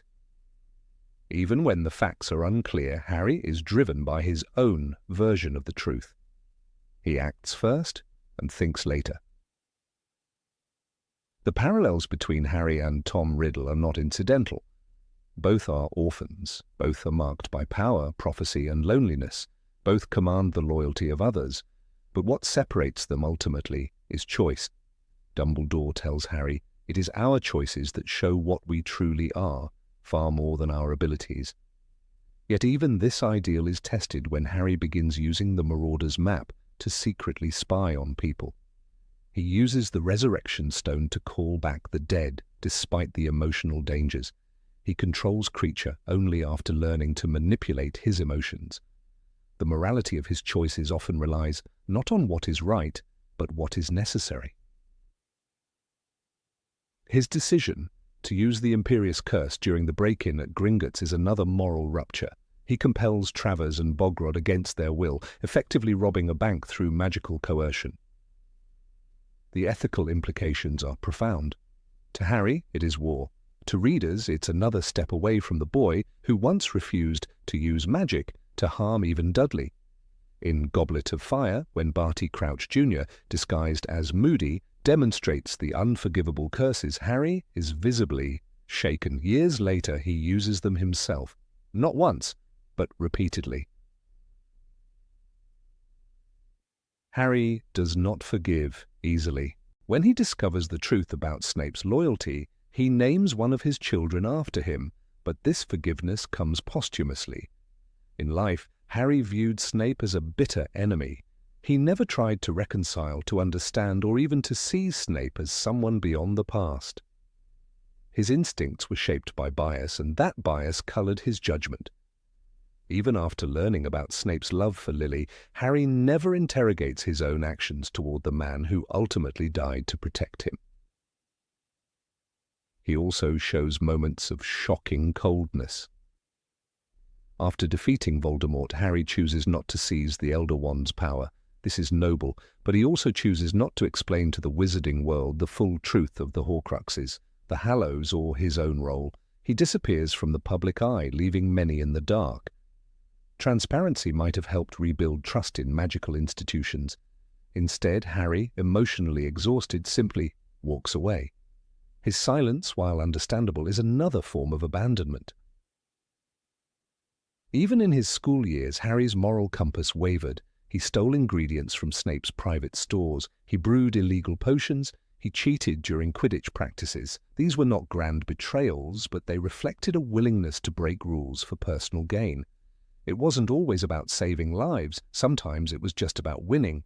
His tendency to break the rules wasn't driven by justice, but by a sense of entitlement, of believing that the rules didn't apply to him.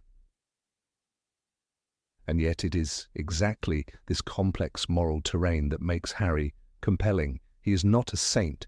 He is not a faultless hero bathed in golden light. He is a teenager thrown into a war, who stumbles, who loses, who learns.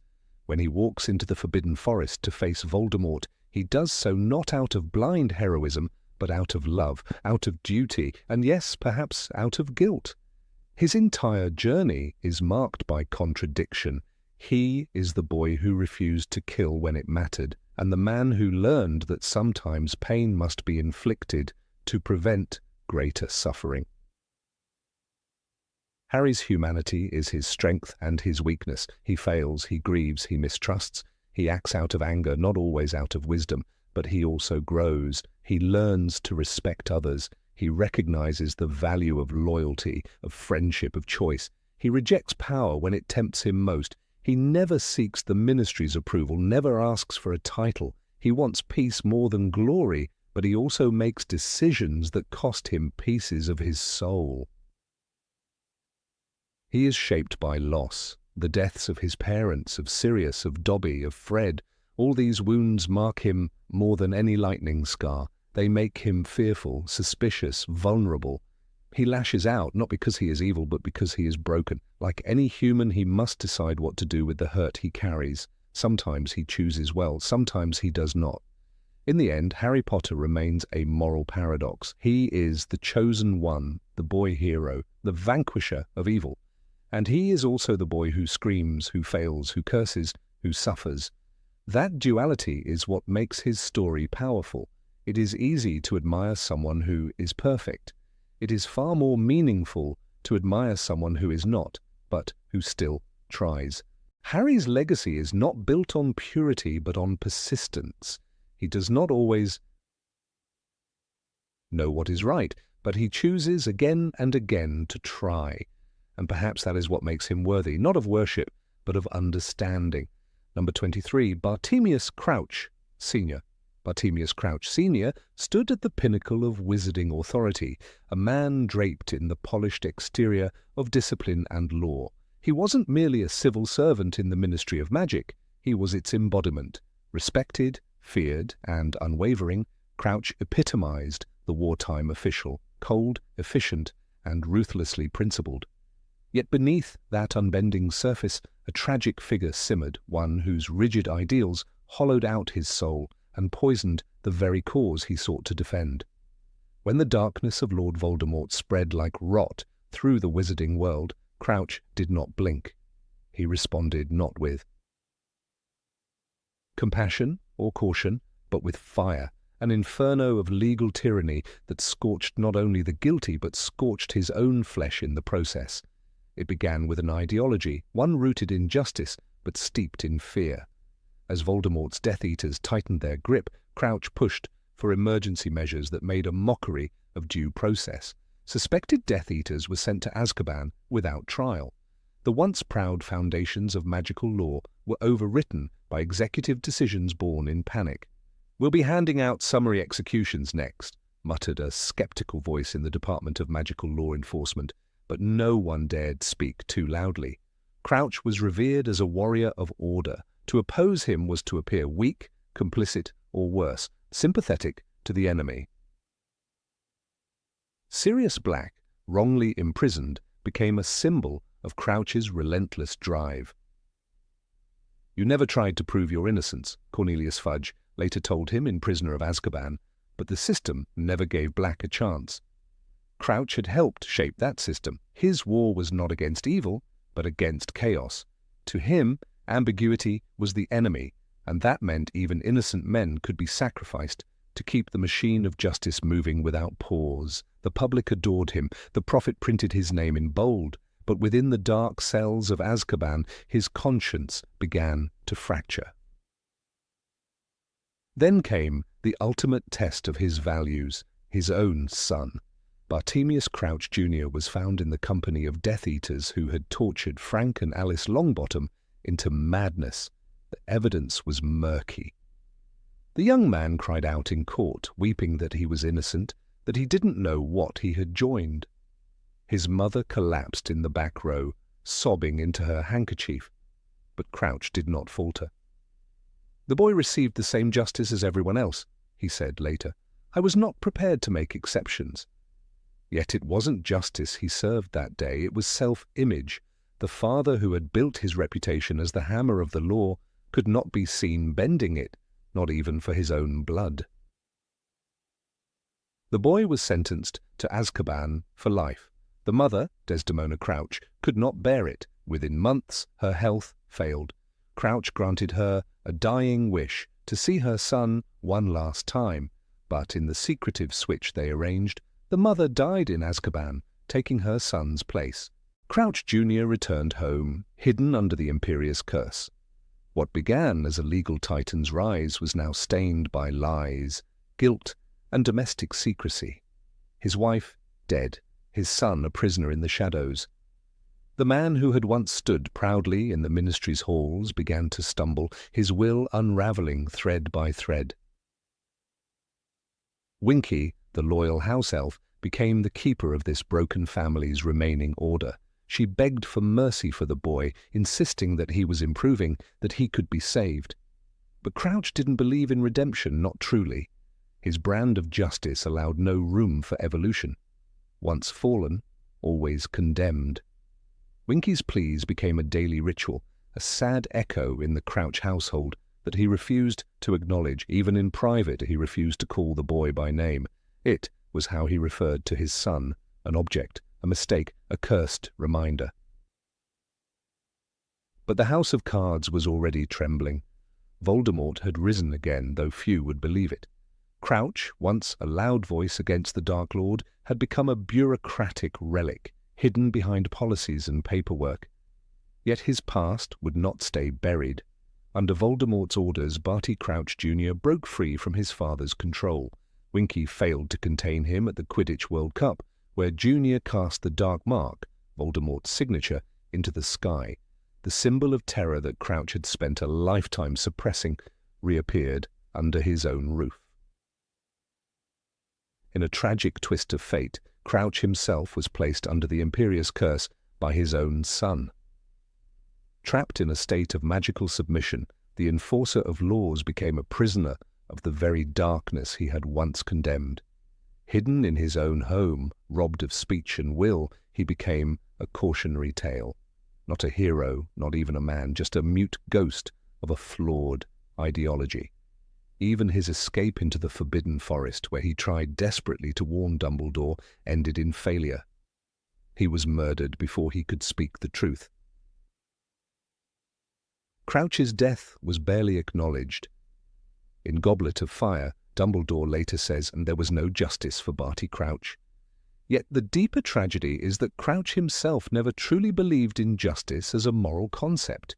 To him, it was a tool, something to wield for order, something to maintain control.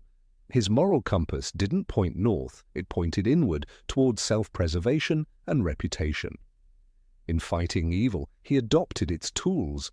In destroying monsters, he mirrored their logic. The contrast with Albus Dumbledore could not be clearer. Dumbledore, for all his flaws, believed in the possibility of change, in the fallibility of man. He trusted Severus Snape despite his past. He gave Draco Malfoy a chance at redemption. Crouch offered no such mercy. His justice was swift, impersonal, and irreversible. "We must be prepared to act," he once told the Wizengamot. But in acting too swiftly, he silenced the human heart. Justice without empathy becomes vengeance, and vengeance without reflection becomes tyranny. Yet the wizarding world is a place where heroes and villains often blur. The public remembered Crouch as a wartime savior. His policies during Voldemort's first rise were popular. His severity was seen as strength. But one must ask, at what cost? A son destroyed, a wife buried in secret, a house elf dismissed and broken, and a soul lost beneath the armor of righteousness. It is not enough to oppose evil. One must also resist the urge to become what one hates. Crouch lost that battle, and it devoured him from within. In many ways, Crouch is the mirror image of Voldemort. While Voldemort sought chaos to achieve power, Crouch sought order to preserve it. Both used fear, both manipulated systems to their advantage, and both believed the end justified the means. That is what makes Crouch a morally ambiguous figure. He wasn't a villain in the traditional sense, but his actions planted seeds of darkness. He is a warning to every idealist who believes that rules are more important than people. It is telling that Crouch's legacy lives on not in a statue or textbook, but in whispers and cautionary tales. Students at Hogwarts mention his name with unease. Aurors recall his methods with discomfort. Even Cornelius Fudge, no stranger to ambition, kept a wary distance. The ministry did not honor him, it buried him. His memory was inconvenient, his story a reminder that sometimes even the victors can be monstrous in victory. Perhaps the most haunting image of Bartemius Crouch Sr. is not in the courtroom or the office, but in his final days, a hollow man wandering the forest, muttering spells to himself, haunted by what he had become. "I need to see Dumbledore," he repeated like a broken record, trapped in a loop of desperation. That moment, brief as it was, shows a glimmer of regret. A man finally aware of the wreckage he helped create, but powerless to undo it. The contrast with his son is equally striking. Barty Crouch Jr. was a fanatic, but he was also a child betrayed by his father's coldness. His descent into Voldemort's arms was, in part, a reaction to emotional abandonment. Crouch Sr. didn't just hand over his son to Azkaban, He extinguished the light of familial love. He treated fatherhood like a job, and when it became inconvenient, he filed it away. That failure cost him everything. Evil often begins with neglect, and Junior's radicalization was watered by paternal apathy. Even in death, the paradox remains. Crouch was both protector and persecutor, a man who upheld the law and dismantled it, a father who sacrificed his son for justice, and a man who lied to cover his mistakes. He is not easily categorized, and that is precisely why he matters. In the black and white world of good versus evil, Bartemius Crouch Sr. reminds us of the grey, the place where ideals collide with humanity and leave behind scars that never truly heal. The wizarding world is filled with legends, brave heroes, wicked villains, enchanted relics, and ancient spells. But the most haunting stories are those that reflect our own dilemmas. Crouch's legacy is not one of magic, but of moral confusion. He asked the right questions and gave the wrong answers. He fought darkness, but failed to recognize the shadow growing inside himself. And in the end, it wasn't a curse or a spell that destroyed him. It was a lifetime of choices, small, cold, and calculated, that led him to a silent death in a forgotten corner of the forest. In examining his story, we're forced to confront uncomfortable truths. Can justice survive fear? Can order thrive without compassion? And can a man save a world if he loses his soul in the process? Bartemius Crouch Sr. may not be a hero or a villain, but he is undoubtedly one of the most unforgettable tragedies in the Harry Potter universe. Number 24, Fleur Delacour. Fleur Delacour swept into the story like an enchantment cloaked in silk. When she first arrived at Hogwarts as the champion of Beauxbatons in the Goblet of Fire, she embodied a kind of beauty that was almost weaponized, graceful, poised, and draped in Veela magic that made boys stumble and stare. Her accent was exotic, her posture impeccable, and her demeanor, at least at first glance, bordered on disdainful. 2. Most of the Hogwarts students, Fleur seemed aloof and unapproachable, a portrait of superiority painted in cold elegance. Even Hermione, herself not easily rattled, found Fleur annoying and vain. Ron was infatuated, Harry was bemused, and Ginny, who would one day become Fleur's sister-in-law, bristled with irritation whenever Fleur entered a room. It was easy to cast her as shallow, and many did. Yet perception is a cruel mirror, often warped by our own insecurities. The initial impressions of Fleur shaped her reputation at Hogwarts, but those perceptions would be tested and transformed by time, war, and loyalty. In truth, Fleur's moral ambiguity didn't stem from any act of cruelty or selfishness. It emerged from the complexity of her character, the gap between how she appeared and who she truly was. Her arrogance was a veil, not a verdict. What lay beneath it was something far more intricate, a woman of unwavering conviction, unexpected compassion, and fierce resilience. The very traits that made her seem distant were the same that made her formidable when it mattered most. When Fleur competed in the Triwizard Tournament, she did not shine as brightly in the tasks as the other champions. She was nearly drowned during the second task and appeared less competent compared to Harry or Victor Crumb. But to dismiss her as weak was to ignore the tremendous pressure she faced as the sole female champion, burdened with representing her school and her culture in a foreign land. Her pride, while sometimes off-putting, was also her armor. It was how she protected herself in a world that often trivialized beautiful women. And Fleur, more than anyone, knew how easily admiration could curdle into condescension. Her relationship with Bill Weasley only further complicated how others saw her. Molly Weasley, her mother, protective of her sons and skeptical of outsiders, particularly disliked Fleur. She believed Fleur was too concerned with appearances, too elegant and refined for the earthy, homey world of the burrow. Molly was not alone in her doubts. "She's not right for him," she muttered often. convinced that Fleur's love was skin-deep. Even Ginny mocked her, calling her phlegm behind her back, a cruel nickname rooted in judgment rather than truth. But Fleur never wavered in her affection for Bill, even when it would have been easier to walk away. The moment that shattered the misjudgment came after the attack at the Battle of the Astronomy Tower. Bill, brave and noble, had been mauled by Fenrir Greyback, a werewolf whose savagery left deep scars across his face. His future, once filled with promise, was now stained with uncertainty. Yet Fleur did not flinch. "What do I care how he looks?" she snapped, when Molly suggested that perhaps their engagement should be reconsidered. Her voice was sharp, fierce. It was the voice of someone whose love had already withstood the superficial. "I'm good-looking enough for both of us, I think," she added, her pride blazing not as vanity but as devotion. That moment, immortalized in Half-Blood Prince, redefined Fleur entirely. It was the first time Molly truly saw the fire behind the frost. Fleur's decision to stay with Bill, to marry him in the middle of a war, was not born of romance, but of resolve. She did not seek safety. She chose danger. She chose love even when it came wrapped in scars and shadow. Her wedding, a rare glimpse of joy amidst the encroaching darkness of Deathly Hallows, was a symbol of resistance. Fleur did not wait for the world to be safe.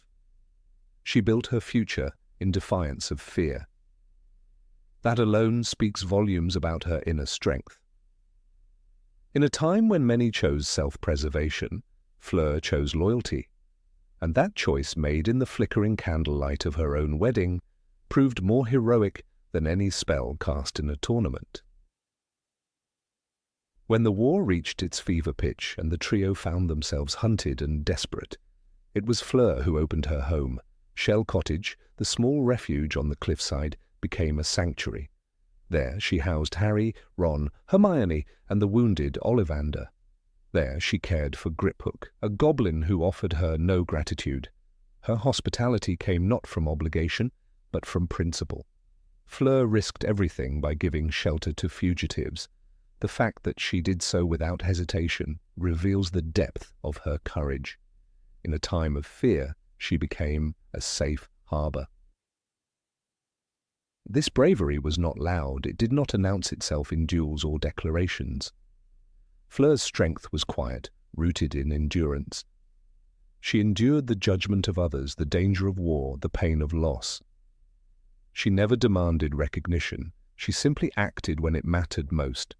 Her moral ambiguity was never about right or wrong. It was about being misunderstood. The coldness people sensed in her was never cruelty but restraint. The arrogance was not superiority but self-respect.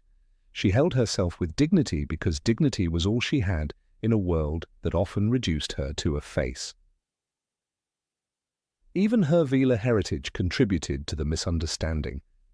In Goblet of Fire, it's revealed that her grandmother was a Veela, a creature known for enchanting men. That legacy made her both mesmerizing and mistrusted. The girls viewed her with suspicion, the boys with awe. Neither response was fair. Fleur did not ask to be born part Veela. She did not wield her beauty to manipulate. If anything, she resented being defined by it.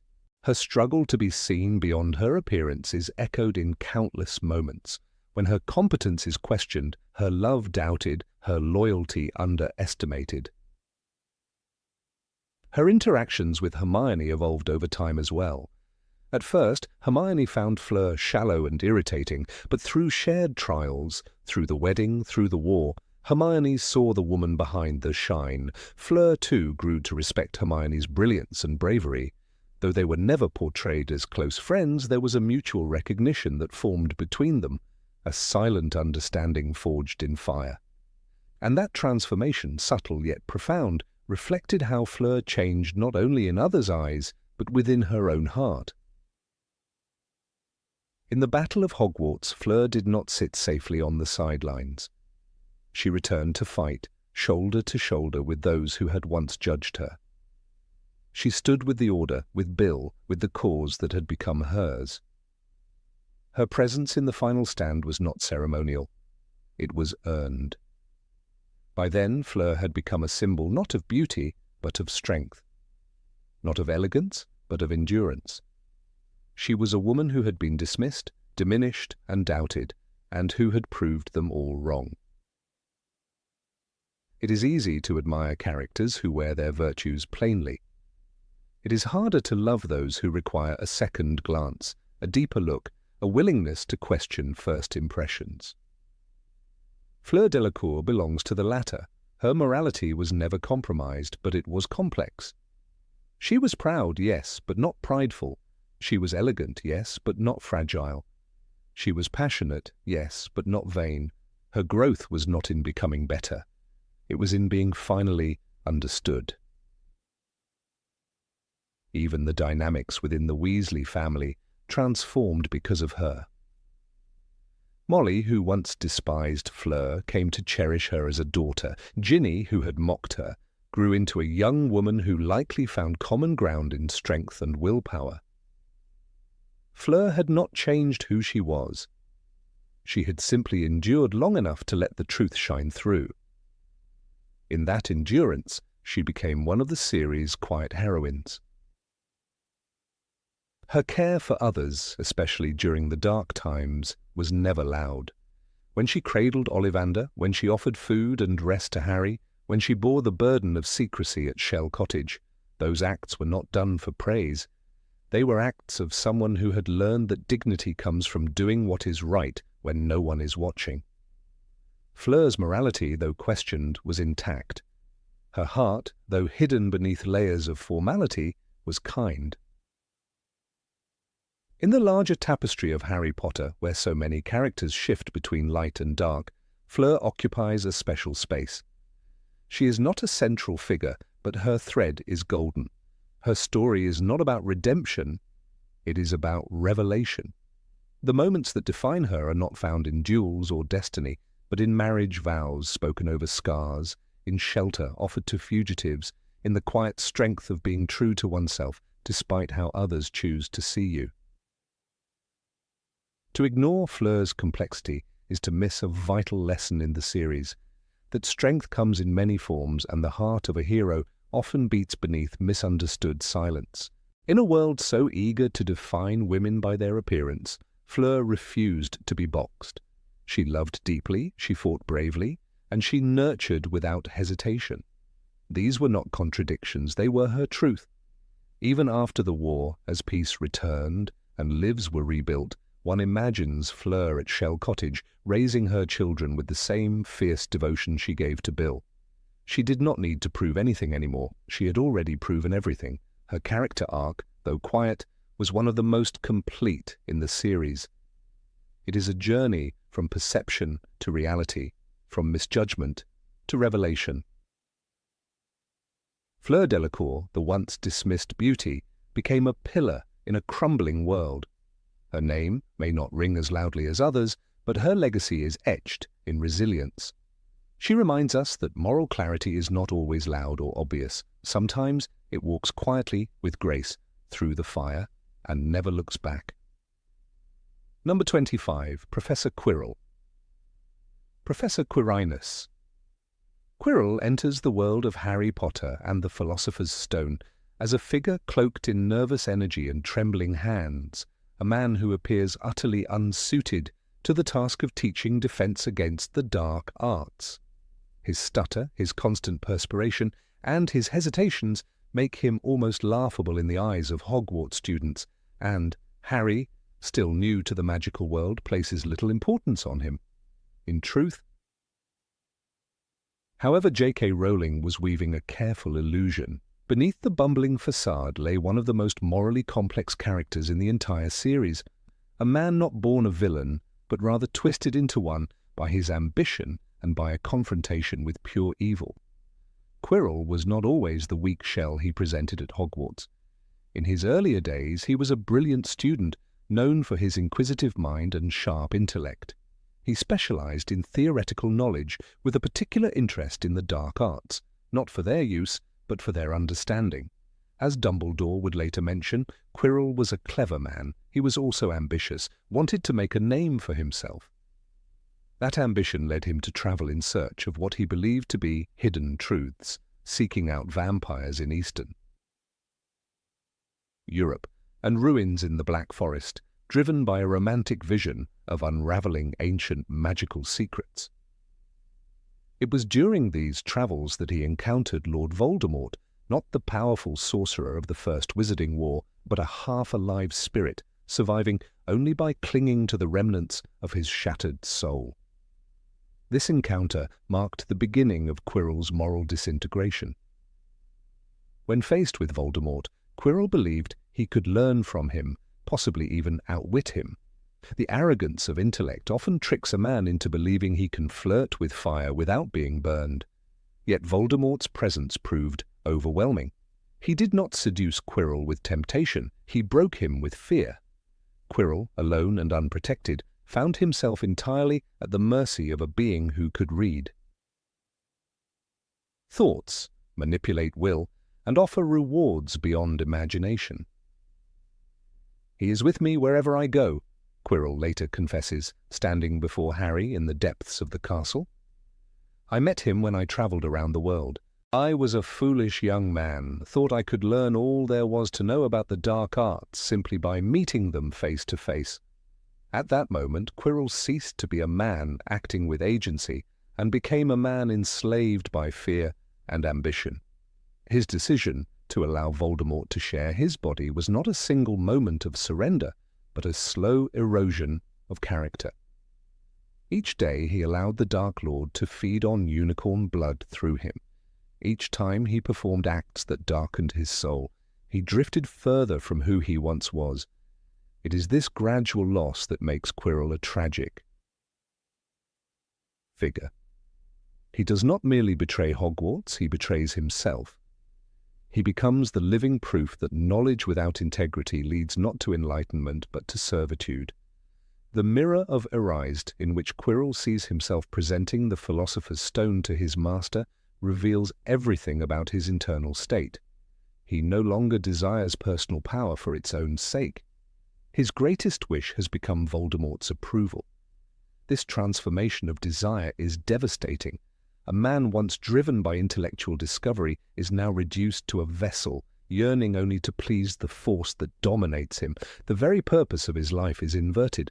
Where once he sought to fight the darkness, he now longs to nourish it. Dumbledore's reflection that it takes a great deal of bravery to stand up to our enemies, but just as much to stand up to our friends, applies with bitter irony to Quirrell, who had neither the bravery to resist Voldemort nor the strength to stand alone. When Quirrell first returns to Hogwarts as Voldemort's host, he still hides behind the illusion of weakness. The stutter, the turban, the nervous tics, all are now carefully curated deceptions. Yet he is no longer the same man. Underneath the fabric that conceals his master's face, Quirrell becomes two people, the servant and the shadow. It is here that the metaphor of duality becomes literal. Voldemort does not simply influence him from afar, he resides inside him. This image, grotesque as it is, powerfully illustrates the state of a man who has allowed evil to take residence within his soul. This duality manifests physically during the climactic confrontation in the dungeons of Hogwarts. Harry, who still believes Snape to be the villain, is confronted by Quirrell standing before the mirror of Erised.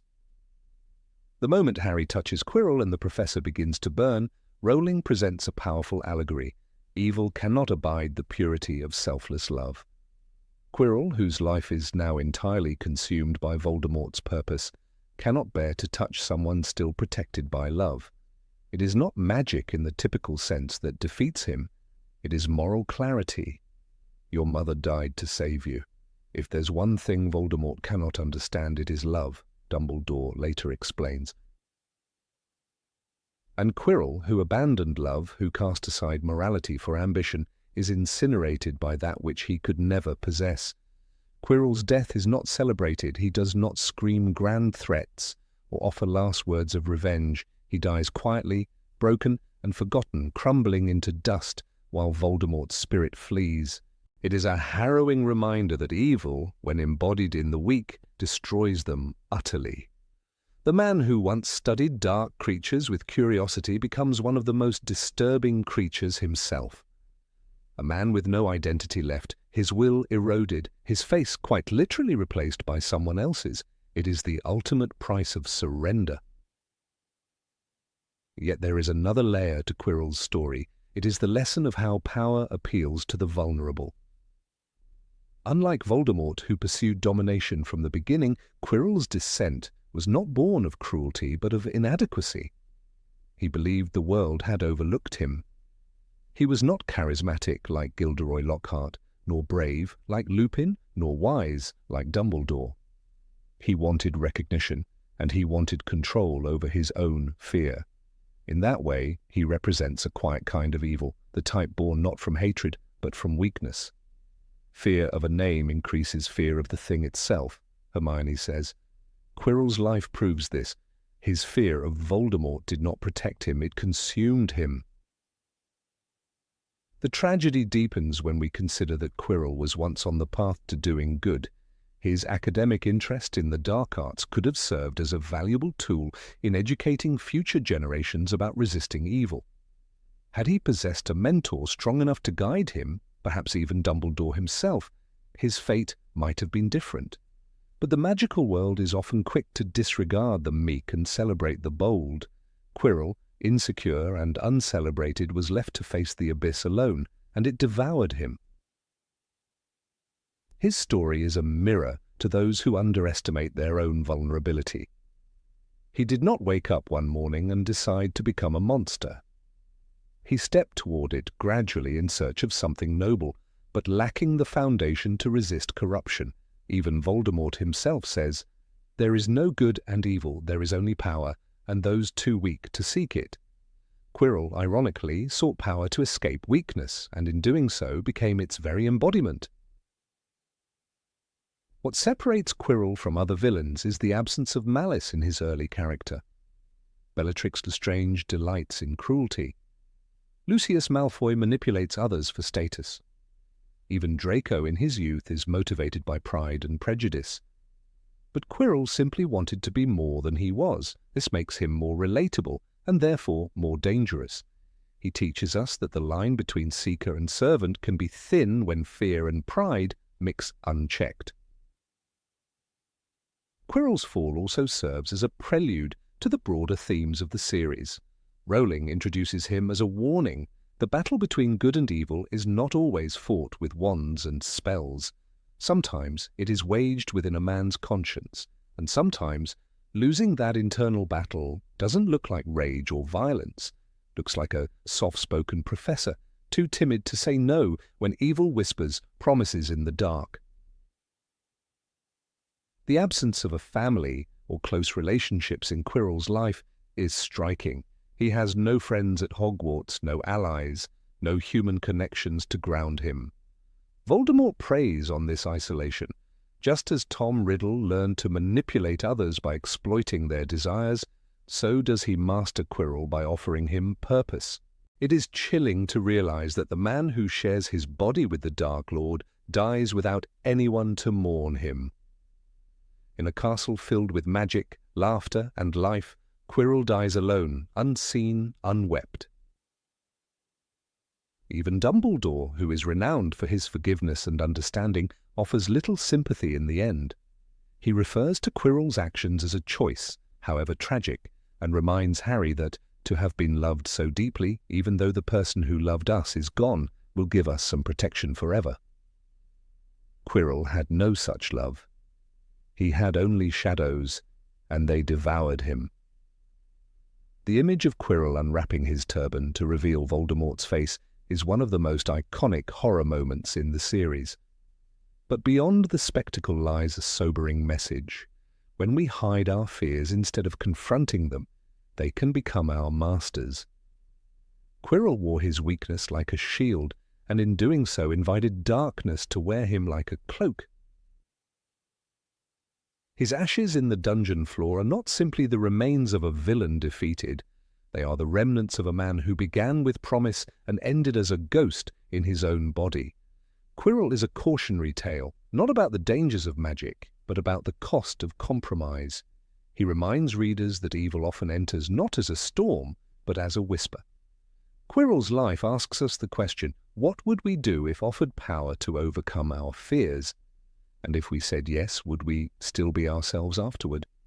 These are not questions Harry faces directly in his first year, but they are planted in his path for later reflection. And when he grows older, perhaps he remembers that the first enemy he defeated was not truly a man at all, but the empty shell of one who lost the battle within. In the end, Quirinus Quirrell is not a villain in the traditional sense. He is not the Dark Lord nor a Death Eater by conviction. He is something much more disturbing, a mirror held up to every person who ever felt afraid, overlooked, or powerless, and in that mirror we see the outline of a choice. Number 26. Cho Chang. Cho Chang stood in the heart of a storm no one else could see. In the quiet corridors of Hogwarts, behind every fluttering page of a Transfiguration textbook or the echo of her soft footsteps in the library, she carried the weight of loss too heavy for her young shoulders. She was not a hero, nor a villain. She was the face of grief that never had a guidebook, a girl mourning a boy whose death was used as a rallying cry for the cause, while she wept alone, her. Presence in the narrative of Harry Potter is not marked by grand spells or triumphant moments, but by trembling vulnerability, uncertainty, and emotional contradiction that made her painfully real. She was Cedric's girlfriend, and in the blink of a curse, she became the girl who had to decide how to keep breathing after love was ripped from her. When Cedric Diggory died in the graveyard of Little Hangleton, Cho Chang's world shattered silently. The Order could fight Voldemort, Dumbledore could plot, and Harry could scream into the void, but Cho was left to mourn. Her grief was not acknowledged by the wider narrative. It festered in stolen moments. In Order of the Phoenix, she clings to Harry not with the joy of first love, but with the desperation of someone who needs someone else to carry her sorrow for a little while. "It's just that I miss him," she said when Harry awkwardly asked why she was crying during their first kiss. That kiss, wet with tears, was less about romance and more about a drowning person reaching for anything that floated. Cho's moral ambiguity is not that of betrayal or deceit, it's the ambiguity of being human in a world that demands clear-cut sides. After Cedric, her alignment wasn't about Gryffindor or Ravenclaw, bravery or wit. It was about survival. She didn't choose Harry as a symbol of the coming rebellion. She reached for him because he was there and because, like her, he had seen death too closely. The complexity of her feelings made her seem fickle to readers who wanted loyalty and clarity. But grief is a jagged path. It does not walk in straight lines. Even her friendship with Marietta Edgecombe became a source of judgment. When Marietta betrayed Dumbledore's army to Umbridge, Cho's defense of her friend placed her at odds with the rest. It would have been easier, cleaner, for Cho to disavow Marietta and align herself fully with the resistance. Instead, she stood by her friend, not because she supported the betrayal, but because she understood the pressure, the fear, the very human instinct to choose safety over principle. "She's a lovely person, really," Cho said, attempting to explain Marietta's actions, but the damage was done. Loyalty to a friend became a mark of moral ambiguity. In truth, Cho's allegiance to Dumbledore's army was never about ideology. It was personal. She joined not because she believed in overthrowing the ministry, but because the person she lost had been caught in that storm. Cedric died because the world was broken, and joining the DE was, in some small way, a declaration that she wouldn't let that happen again, but even then, her heart remained torn. She lived in a house that valued logic and wit, surrounded by students less inclined toward open rebellion. She was not Hermione with her righteous certainty, or Ginny with her fire. She was a girl trying to stitch herself back together in a world pulling at every thread. Cho Chang's relationship with Harry Potter was a fragile attempt to feel whole again, but Harry, too caught in his own trauma, could not be the balm she needed. Their awkward dates, their misunderstandings, their inability to communicate, none of it was rooted in malice.